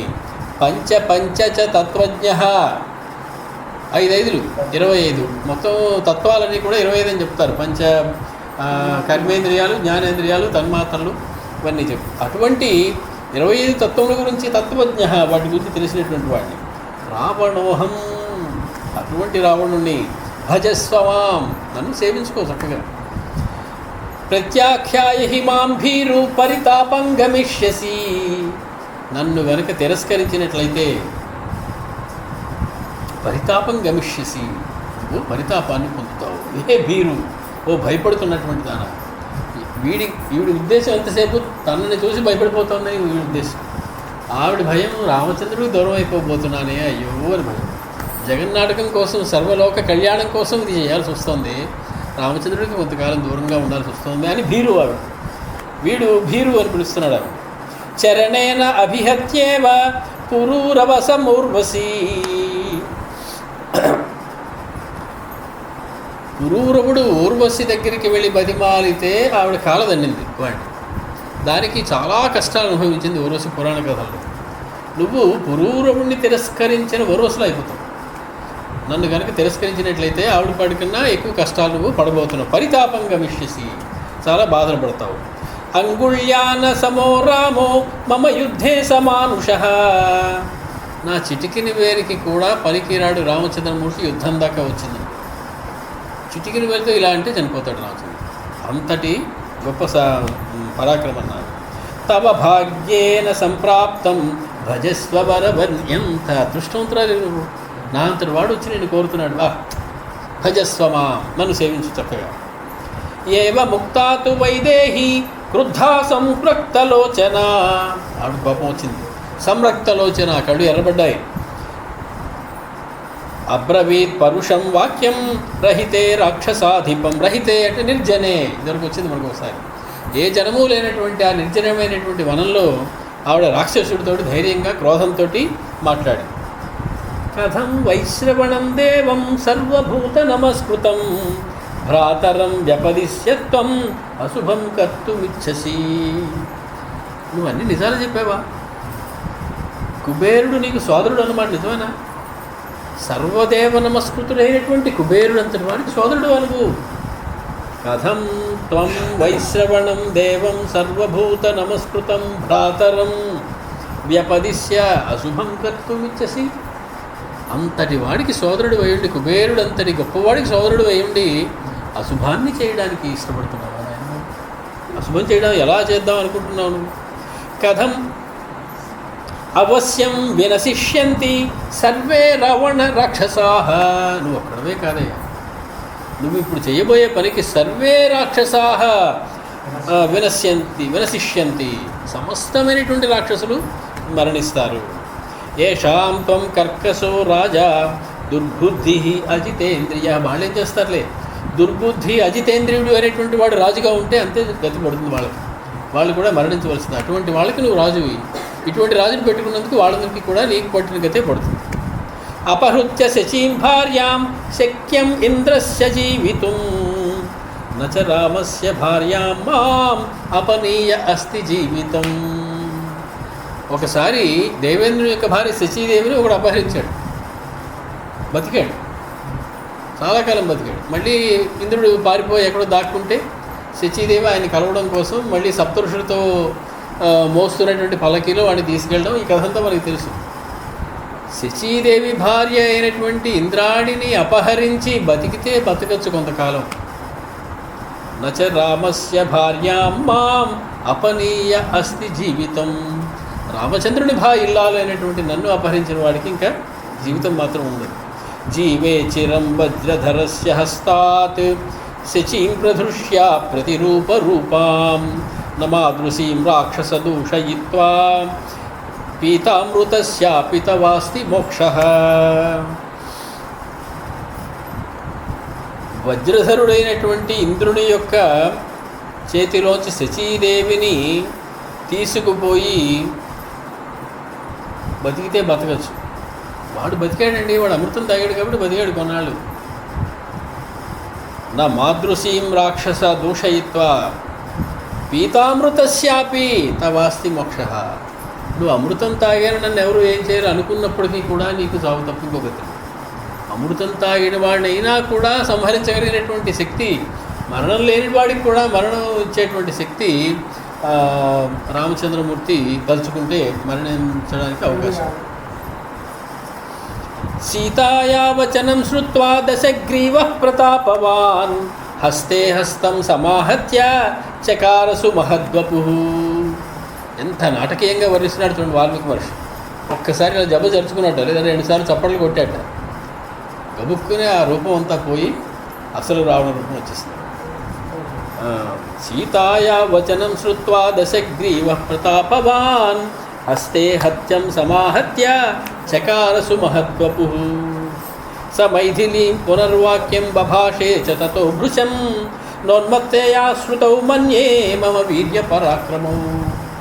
నీకు ఏదో మతి భ్రమించి ఉంటుంది, నన్ను చూడగానే కంగారు పడిపోయి హెడ్లిపోయి ఉంటావు, నేను చెప్పిందే విని ఉండవు సరిగ్గా. మతి భ్రమించి ఉన్మత్తయా, ఏదో పిచ్చెక్కినట్టు అయిపోయి నా శ్రుతవు మన్యే, నేను చెప్పింది ఇంతవరకు నువ్వేం వెళ్ళలేదు అనుకుంటున్నాను. నా పరాక్రమం గురించి కానీ, నా గొప్పతనం గురించి కానీ, నా వీర్యం గురించి కానీ నువ్వేం వెళ్ళలేదని నాకు అనిపిస్తాను. ఉద్వహేయం భుజాభ్యాం తు మేదినీమంబరే స్థితః భూమిని మొత్తం నా భుజాలతోటి ఇలా పైకెత్తేస్తాను. ఎక్కడి నుంచి ఉంటావురా నువ్వు? భూమిని ఎత్తేస్తే అంబరే స్థిత, ఆకాశంలో ఏ ఆధారం లేకుండా నిలబడి మొత్తం భూమిని నా భుజాల మీద ఎత్తుకుని ఇలా పైకెత్తేయగలను. అంతటి భుజబలం గలవాడిని. ఆపిబేయం సముద్రంచ, మొత్తం సముద్రం అంతా గడగడ తాగేస్తాను, ఎండిపోతుంది మొత్తం, ఒక నీరు లేకుండా తాగేయగలను. అంతటి సామర్థ్యం ఉంది నాకు. హన్యా మృత్యుం రణే స్థిత, మృత్యుదేవత మీదకి యుద్ధానికి వెళ్ళి చంపేస్తాను మృత్యువునే సంహరించగలను నేను, మృత్యుదేవతనే నేను మరణదండలు విధించగలను మృత్యుదేవతకి. అక్కం రుంధ్యాం శరై తీక్ష్ణై, బాణాలతోటి సూర్యుడు ఉదయించకుండా మొత్తం గోడ కట్టేస్తాను నా బాణాలతో. సూర్యుడు ఇంక ఉదయించడానికి మొత్తం చీకటైపోతుంది ప్రపంచం అంతా. విభింద్యాం హి మహీతలం, భూమిని రెండుగా చీల్చేస్తాను, రెండు ముక్కలుగా కోసేస్తాను భూమిని తలుచుకుంటే. కామరూపిణం ఉన్మత్తే పశ్యమాం కామదంపతిం, ఆవిడ చూసి ఉండదు ఏం కేసి, ఏదో తలదించుకుని ఉండుంటుంది. కామరూపిణం, నేను కామరూపాన్ని కలిగినటువంటి వాడిని, ఏ రూపం కావాల్సిన రూపం ఉందని. ఉన్మత్తే, ఓ పిచ్చిదానా, పశ్యమాం, ఒకసారి ఇటు తిరిగి నాకేసి చూడు, కామదంపతిం, అటువంటి నీ కోరిక సమస్తమైనటువంటి కోరికలు తీర్చేటువంటి పతి అనేటువంటి నన్ను ఒక్కసారి చూడు. ఏవ ముక్తవతస్తస్య సూర్యకల్పే శిఖి ప్రభే వృద్ధస్య హరిపర్యంతే రక్తే నేత్రే బభూవతు. వాడు ఎలా ఉన్నాడు ఇప్పుడు వర్ణిస్తున్నాడు అంటే, ఇప్పుడు సీతాదేవి చూసిందనమాట. వాడు ఇంతవరకు తలదించుకున్న ఆవిడ ఒక్కసారి చూస్తే ఎలా ఉన్నాడు వాడు. సూర్యకల్పే శిఖి ప్రభే, రెండవ సూర్యుడా అన్నట్టు వెలిగిపోతున్నాడు. వాడి తేజస్సు ఎంత ఉందంటే అక్కడి దగ్గరికి సూర్యుడు వచ్చేసాడేమో అన్నట్లుగా ఉందట, అంత తేజస్సుతో ప్రకాశిస్తున్నట. శిఖి ప్రభే, అగ్నిహోత్రుల్లాగా వెలుగుతున్నట్ట. క్రుద్ధస్య హరిపర్యంతే రక్తే నేత్రే బభూవతు, వాడి కళ్ళు పింగళవర్ణం కలిగి ఉన్నాడు. పింగళవర్ణం కలిగినటువంటి కళ్ళతోటి, ఎర్రటి కళ్ళతోటి, అగ్ని కణముల్లా ఉన్నటువంటి, నిప్పు కడికల్లా ఉన్నటువంటి కళ్ళతోటి కనిపించేటటువంటి. సద్య సౌమ్యం పరిత్యజ్య భిక్షు రూపం స రావణ స్వం రూపం కాలరూపాభం భేజే వైశ్రవణానుజ.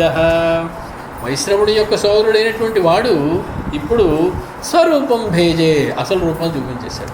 అసలు రూపం ఇది, ఇందాకలు వచ్చినటువంటి ఆ భిక్షు రూపం, సన్యాసి రూపం అవన్నీ కాదు.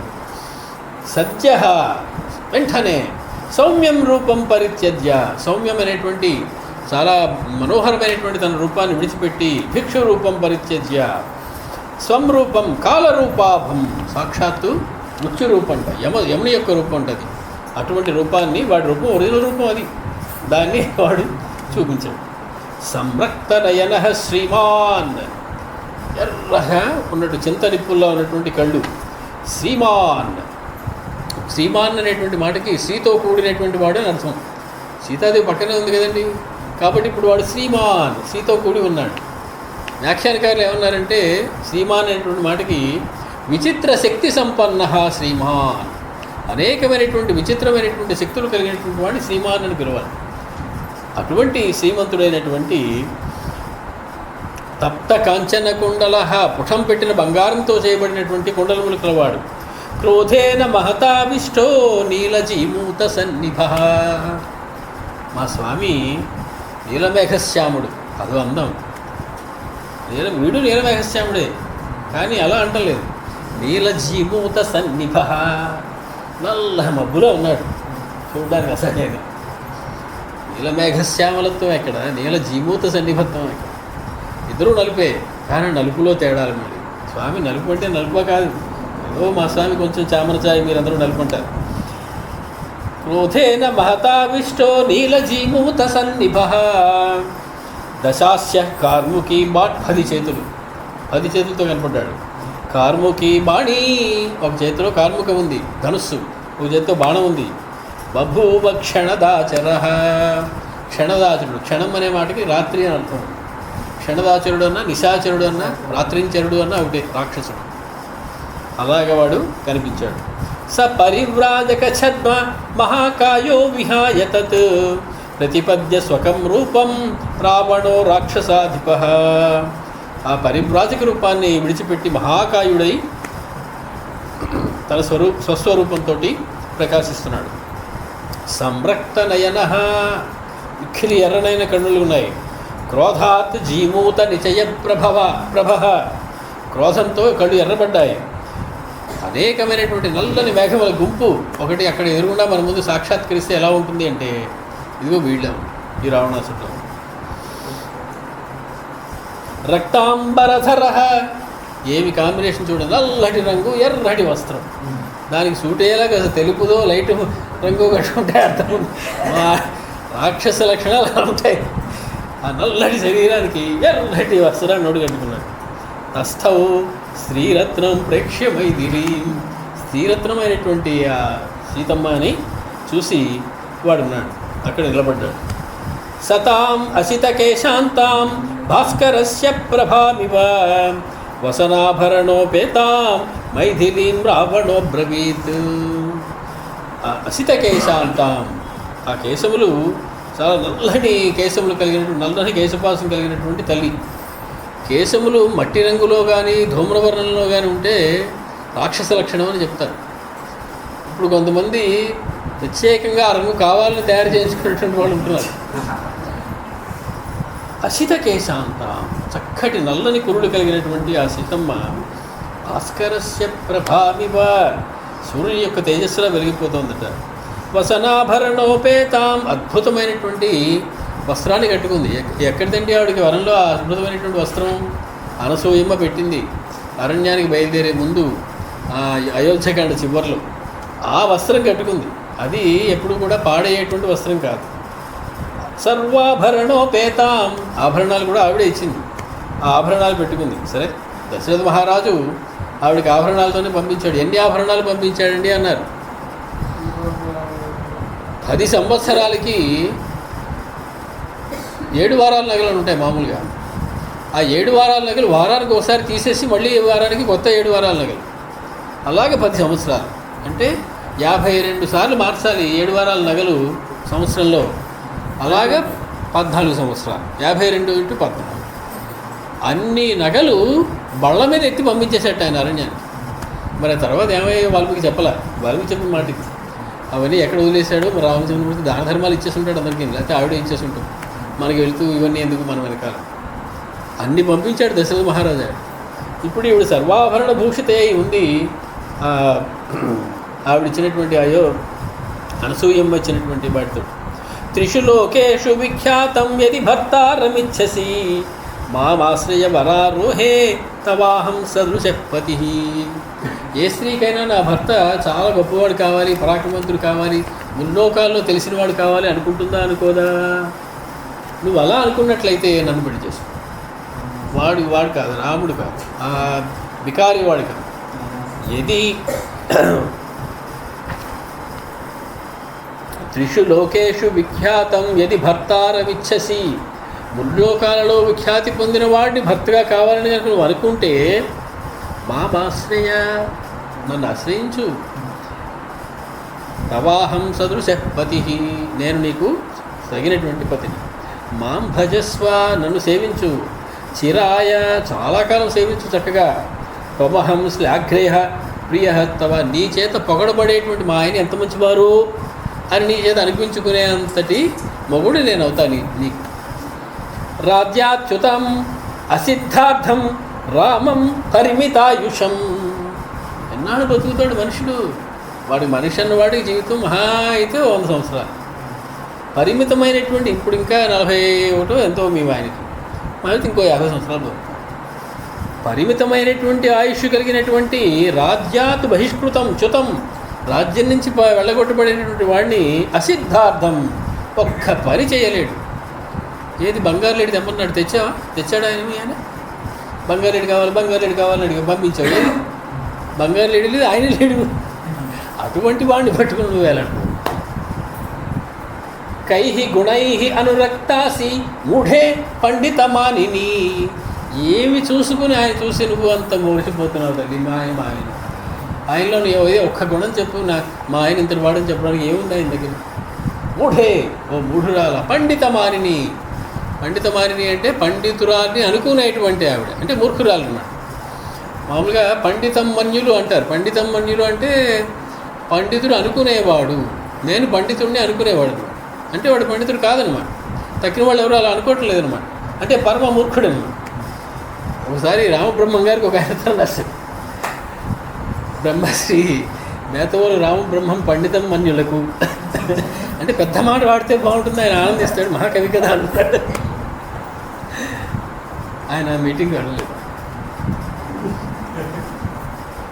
ఏ స్త్రియావచనాత్రాజ్యం విహాయ ససుహృజ్జనం అస్మిన్ వ్యాళానుచరితే వనే వసతి దుర్మతి. ఎవరో ఒక ఆడది ఒక్క మాట మాట్లాడిందని, ఒక ఆడదాని కోసం రాజ్యాన్ని విడిచిపెట్టి, స్నేహితులను విడిచిపెట్టి, సంపదలను విడిచిపెట్టి, భోగాలను విడిచిపెట్టి, పాములు కప్పలు మృగాలు తిరిగేటువంటి అరణ్యంలో తిరుగుతున్నటువంటి వెర్రివాడు దుర్మతి, బుద్ధి లేనటువంటి వాడు. అటువంటి వాడితోటి నీకేం పని? ఇత్యుక్త్వా మైథిలీం వాక్యం ప్రియార్హాం ప్రియవాదినీం అభిగమ్యసు దుష్టాత్మా రాక్షస కామమోహిత. కామమోహితుడై ఇలా పలుకుతూ సీతమ్మ దగ్గరగా వాడు పెట్టాడు. జగ్రాహ రావణ సీతాం బుధః ఖే రోహిణీమివ. అద్భుతమైనటువంటి ఉపమానం వాల్మీకి మహర్షి చెప్పారు. రోహిణిని బుధుడు పట్టుకున్నాడట. అభూతోపమ అంటారు. మామూలుగా ఎప్పుడు బుధుడు రోహిణిని పట్టుకోడు, పట్టుకుంటే ఎలా ఉంటుందో అలా ఉందన్నాడు వాల్మీకి. ఎందుకుట? బుధుడికి రోహిణి తల్లి వరుసట, బుధగ్రహానికి రోహిణి తల్లి వరుసట. అటువంటి బుధుడు కామదృష్టితోటి రోహిణిని పట్టుకుంటే ఎలా ఉంటుందో అలా ఉంటుందండి. అలా ఉంది. జగ్రాహ రావణ సీతాం, జగ్రాహ పట్టుకున్నాడు, సీతాం సీతని, వామేన సీతాం పద్మాక్షీం మూర్ధజేషు కరేణ సహా, ఎడమ చేతితోటి ఆవిడ చుట్టు పట్టుకున్నాడు.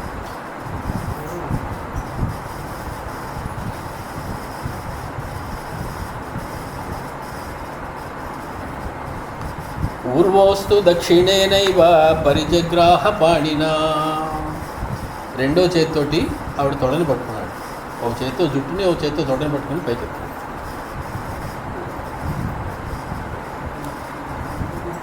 తం దృష్ట్వా మృత్యు సంకాశం తీక్ష్ణదంష్ట్రం మహాభుజం ప్రాద్రవన్ గిరి సంకాశం భయాత్తాః వనదేవతాః.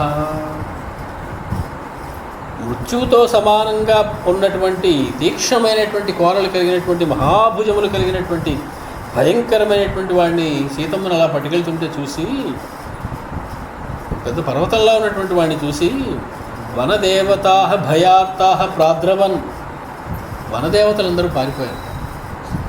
అంటే ప్రతి వృక్షము కూడా ఒక దేవత అని పేరు, మన దేవతా శక్తి ఒకటి ఉంటుంది. అంటే నిర్వీర్యం అయిపోయింది అనమాట. సమస్త ప్రకృతి కూడా నిశ్చేతనం అయిపోయింది. ఎండిన ప్రాణుల్లో అయిపోయి వృక్షాలని ప్రాణాలు లేకుండా, వాటిలో ఉన్నటువంటి దైవీయ శక్తి ఏదైతే ఉందో అదంతా కూడా వెళ్ళిపోయింది చూడలేక ఈ దృశ్యాన్ని. సచ మాయామయో దివ్య ఖరయుక్త ఖరస్వన ప్రత్యదృశ్యత హేమాంగో రావణస్య మహారథ. వాడు ఒక్కసారి మళ్ళీ చిటికేసి ఉంటాడు, అక్కడ రథం ప్రత్యక్షమైంది. ఆ రథం ఎంత గొప్పగా ఉంటుందో మనం చెప్పుకున్నాం ఇదివరకు. దానికి పిశాచ ముఖము కలిగినటువంటి గుర్రములు కాదు, గాడిదల చేత పోల్చబడిన, పిశాచ ముఖము కలిగినటువంటి గాడిదల చేత పోల్చబడినటువంటి ఒక మహాసుందరమైనటువంటి రథం అది. పైగా బంగారంతో చేశారు. బంగారానికి కొదవలేదు, అన్నిటికీ బంగారం.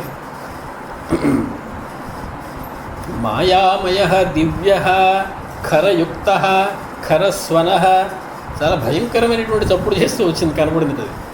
ప్రాద్రవన్ ప్రత్యదృశ్యత హేమాంగో రావణస్య మహారథ తతస్తాం పరుషై వాక్యై భత్సయన్ స మహాస్వనః అంకేన ఆదాయ వైదేహీం రథమారోపయత్తథా.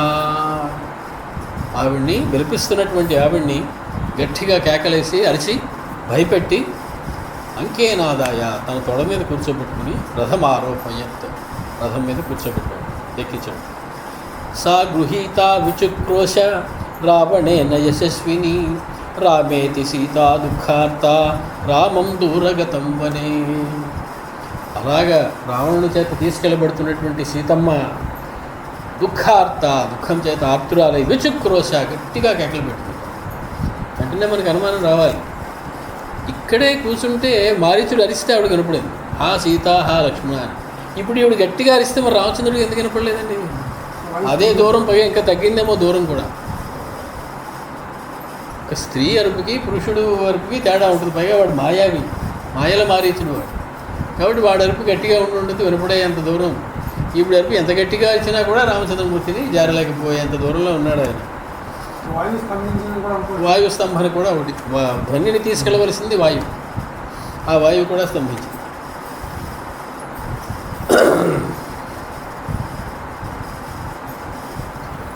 తాం అకామాం సకామార్తః పన్నగేంద్రవధూమివ వివేష్టమానామాదాయ ఉత్పపాతాధ రావణ. ఆవిడ గింజుకుంటుంది, గింజుకుని తొడమించి కిందకి జారిపోయింది ఆ రథం మీదకి.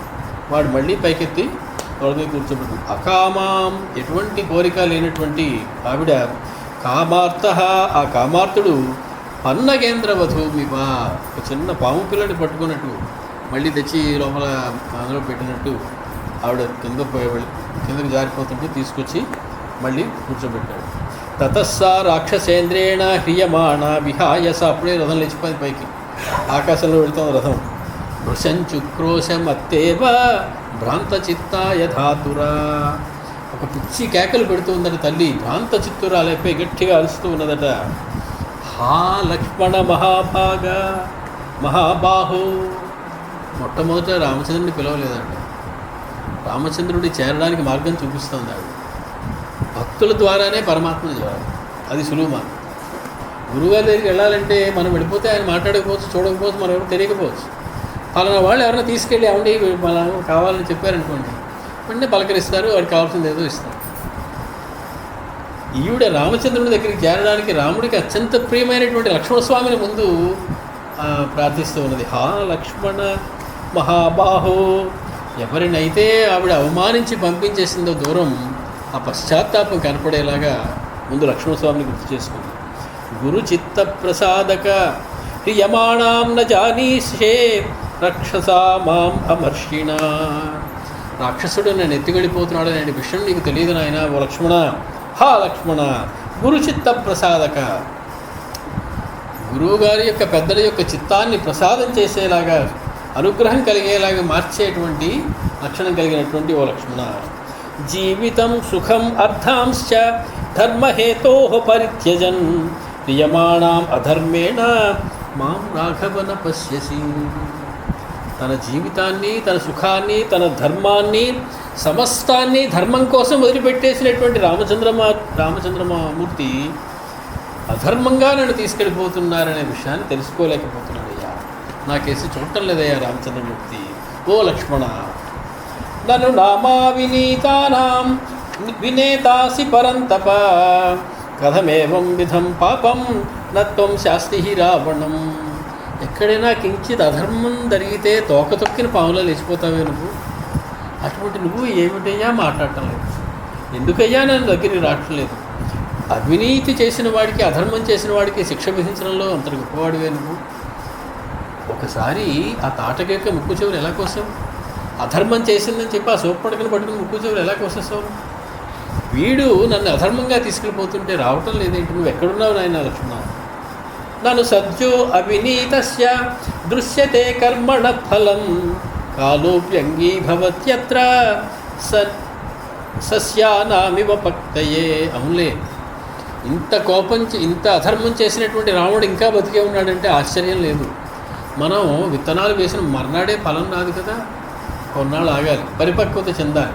వీడి పాపం ఇంకా పరిపక్వత కాలేదు కాబట్టి వాడు ఇంకా బతికే ఉన్నాడు. ఇంత పాపం చేసింది కూడా. సకర్మ కృతవానేతత్ కాలోపహత చేతన జీవితాంతకరం ఘోరం రామాత్వ్యసనమాప్నుహి. వీడు ఎటువంటి పని చేస్తున్నాడంటే లక్ష్మణ, వాడి జీవితాన్ని వాడే రాముని ద్వారా అంతం చేసుకునేటువంటి పనిని వీడు జీవితాంతకరం ఘోరం, అటువంటి పనిని వీడు చేస్తున్నాడు. అంత ఇదానీం సకామాస్తు కైకేయీ సహబాంధవై ప్రియే యద్ ధర్మకామస్య ధర్మపత్ని యశస్వినః. ధర్మాత్ముడైనటువంటి మా మామగారు దశరథుని యొక్క భార్య అయినటువంటి ఆ కైకేయీదేవి కళ్ళు చల్లబడి ఉంటాయి ఇప్పటికీ. దేనికోసం నన్ను రాముణ్ణి వనవాసానికి పంపించిందో ఆవిడ కళ్ళు చల్లబడుతున్నాయి. మేము ఇద్దరం దూరం అయిపోవడం, వీడు నన్ను ఎత్తుకుపోతుంటే ఆవిడ తెలిస్తే చాలా ఆనందపడుతుంది. అమ్మయ్య, నా కోరిక నెరవేరింది అనుకుంటుంది కాబోలు కైకేయి. ఆమంత్రయే జనస్థానే కర్ణికారాన్ సుపుష్పితాన్ క్షిప్రం రామాయ సంశధ్వం సీతాం హరతి రావణ. ఓ కర్ణికా పుష్పాలారా, ఓ వృక్షములారా, ఒక్కసారి రండి, సీతమ్మని రావణాసురుడు ఎత్తుకుపోతున్నాడు.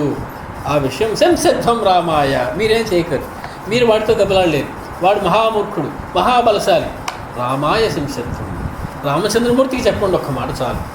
ఓ రామచంద్రమూర్తి విలపిస్తూ ఈ కన్నికా పుష్పాల దగ్గరికి, వృక్షాల దగ్గరికి వచ్చి, నా సీతమ్మని ఎవరైనా తీసుకెళ్ళారో చూశారా అంటే ఒక్క వృక్షం నోరిప్పితే ఒక్క వృక్షం ఇలా నిన్ను రావణాసుడు తీసుకెళ్ళి ఒక్క వనదేవత చెప్తే ఉంటుంది. మాల్యవంతం శిఖరిణం వందే ప్రశ్రవణం గిరిం క్షిప్రం రామాయ సంశత్వం సీతాం హరతి రావణ. అక్కడ మాల్యవంతం సమస్తమైనటువంటి పుష్పములతో కూడినటువంటి శిఖరములు కలిగినటువంటి ప్రశ్రవణగిరి ఉన్నది, పర్వతం. ఆ ప్రశ్రవణగిరి, అమ్మా పర్వతరాజమానికి నమస్కారం. క్షిప్రం రామాయ సంశత్వం, వెంటనే వెళ్ళి రామచంద్రమూర్తికి చెప్పమ్మా, సీతాం హరతి రావణ, ఆ సీతమ్మని రావణాసుడు ఎత్తుకుపోతున్నాడని వెళ్ళి ఒక్కసారి చెప్పమ్మా రాముడితోటి. హంస కారండవాకీర్ణాం వందే గోదావరీం నదీం క్షిప్రం రామాయ సంశత్వం సీతాం హరతి రావణ. అమ్మా గోదావరి, హంసలతోటి కారండవులతోటి కూరి అందంగా నడిపించేటువంటి ఓ గోదావరి తల్లి, నమస్కారం అమ్మా. క్షిప్రం రామాయ సంశత్వం, ఒకసారి వెంటనే రామచంద్రమూర్తికి తెలియజేయమ్మా, సీతాం హరతి రావణ, సీతని రాముడు ఎత్తుకుపోతున్నాడమ్మా.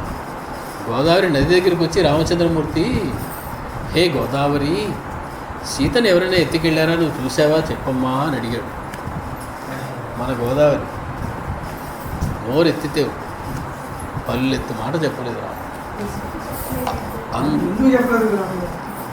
జలాధిదేవతని కంట్రోల్ చేసేటువంటి వాడు రావణాసుడు, పంచభూతాన్ని నియంత్రించినటువంటి వాడు. వాడు ఎదురుగుండా ఉండగా వాడు చేసిన పనికి సాక్ష్యం చెప్పే నోరు ఏ పంచభూతాలు ఏ భూతానికి లేదు, జలానికే కాదు.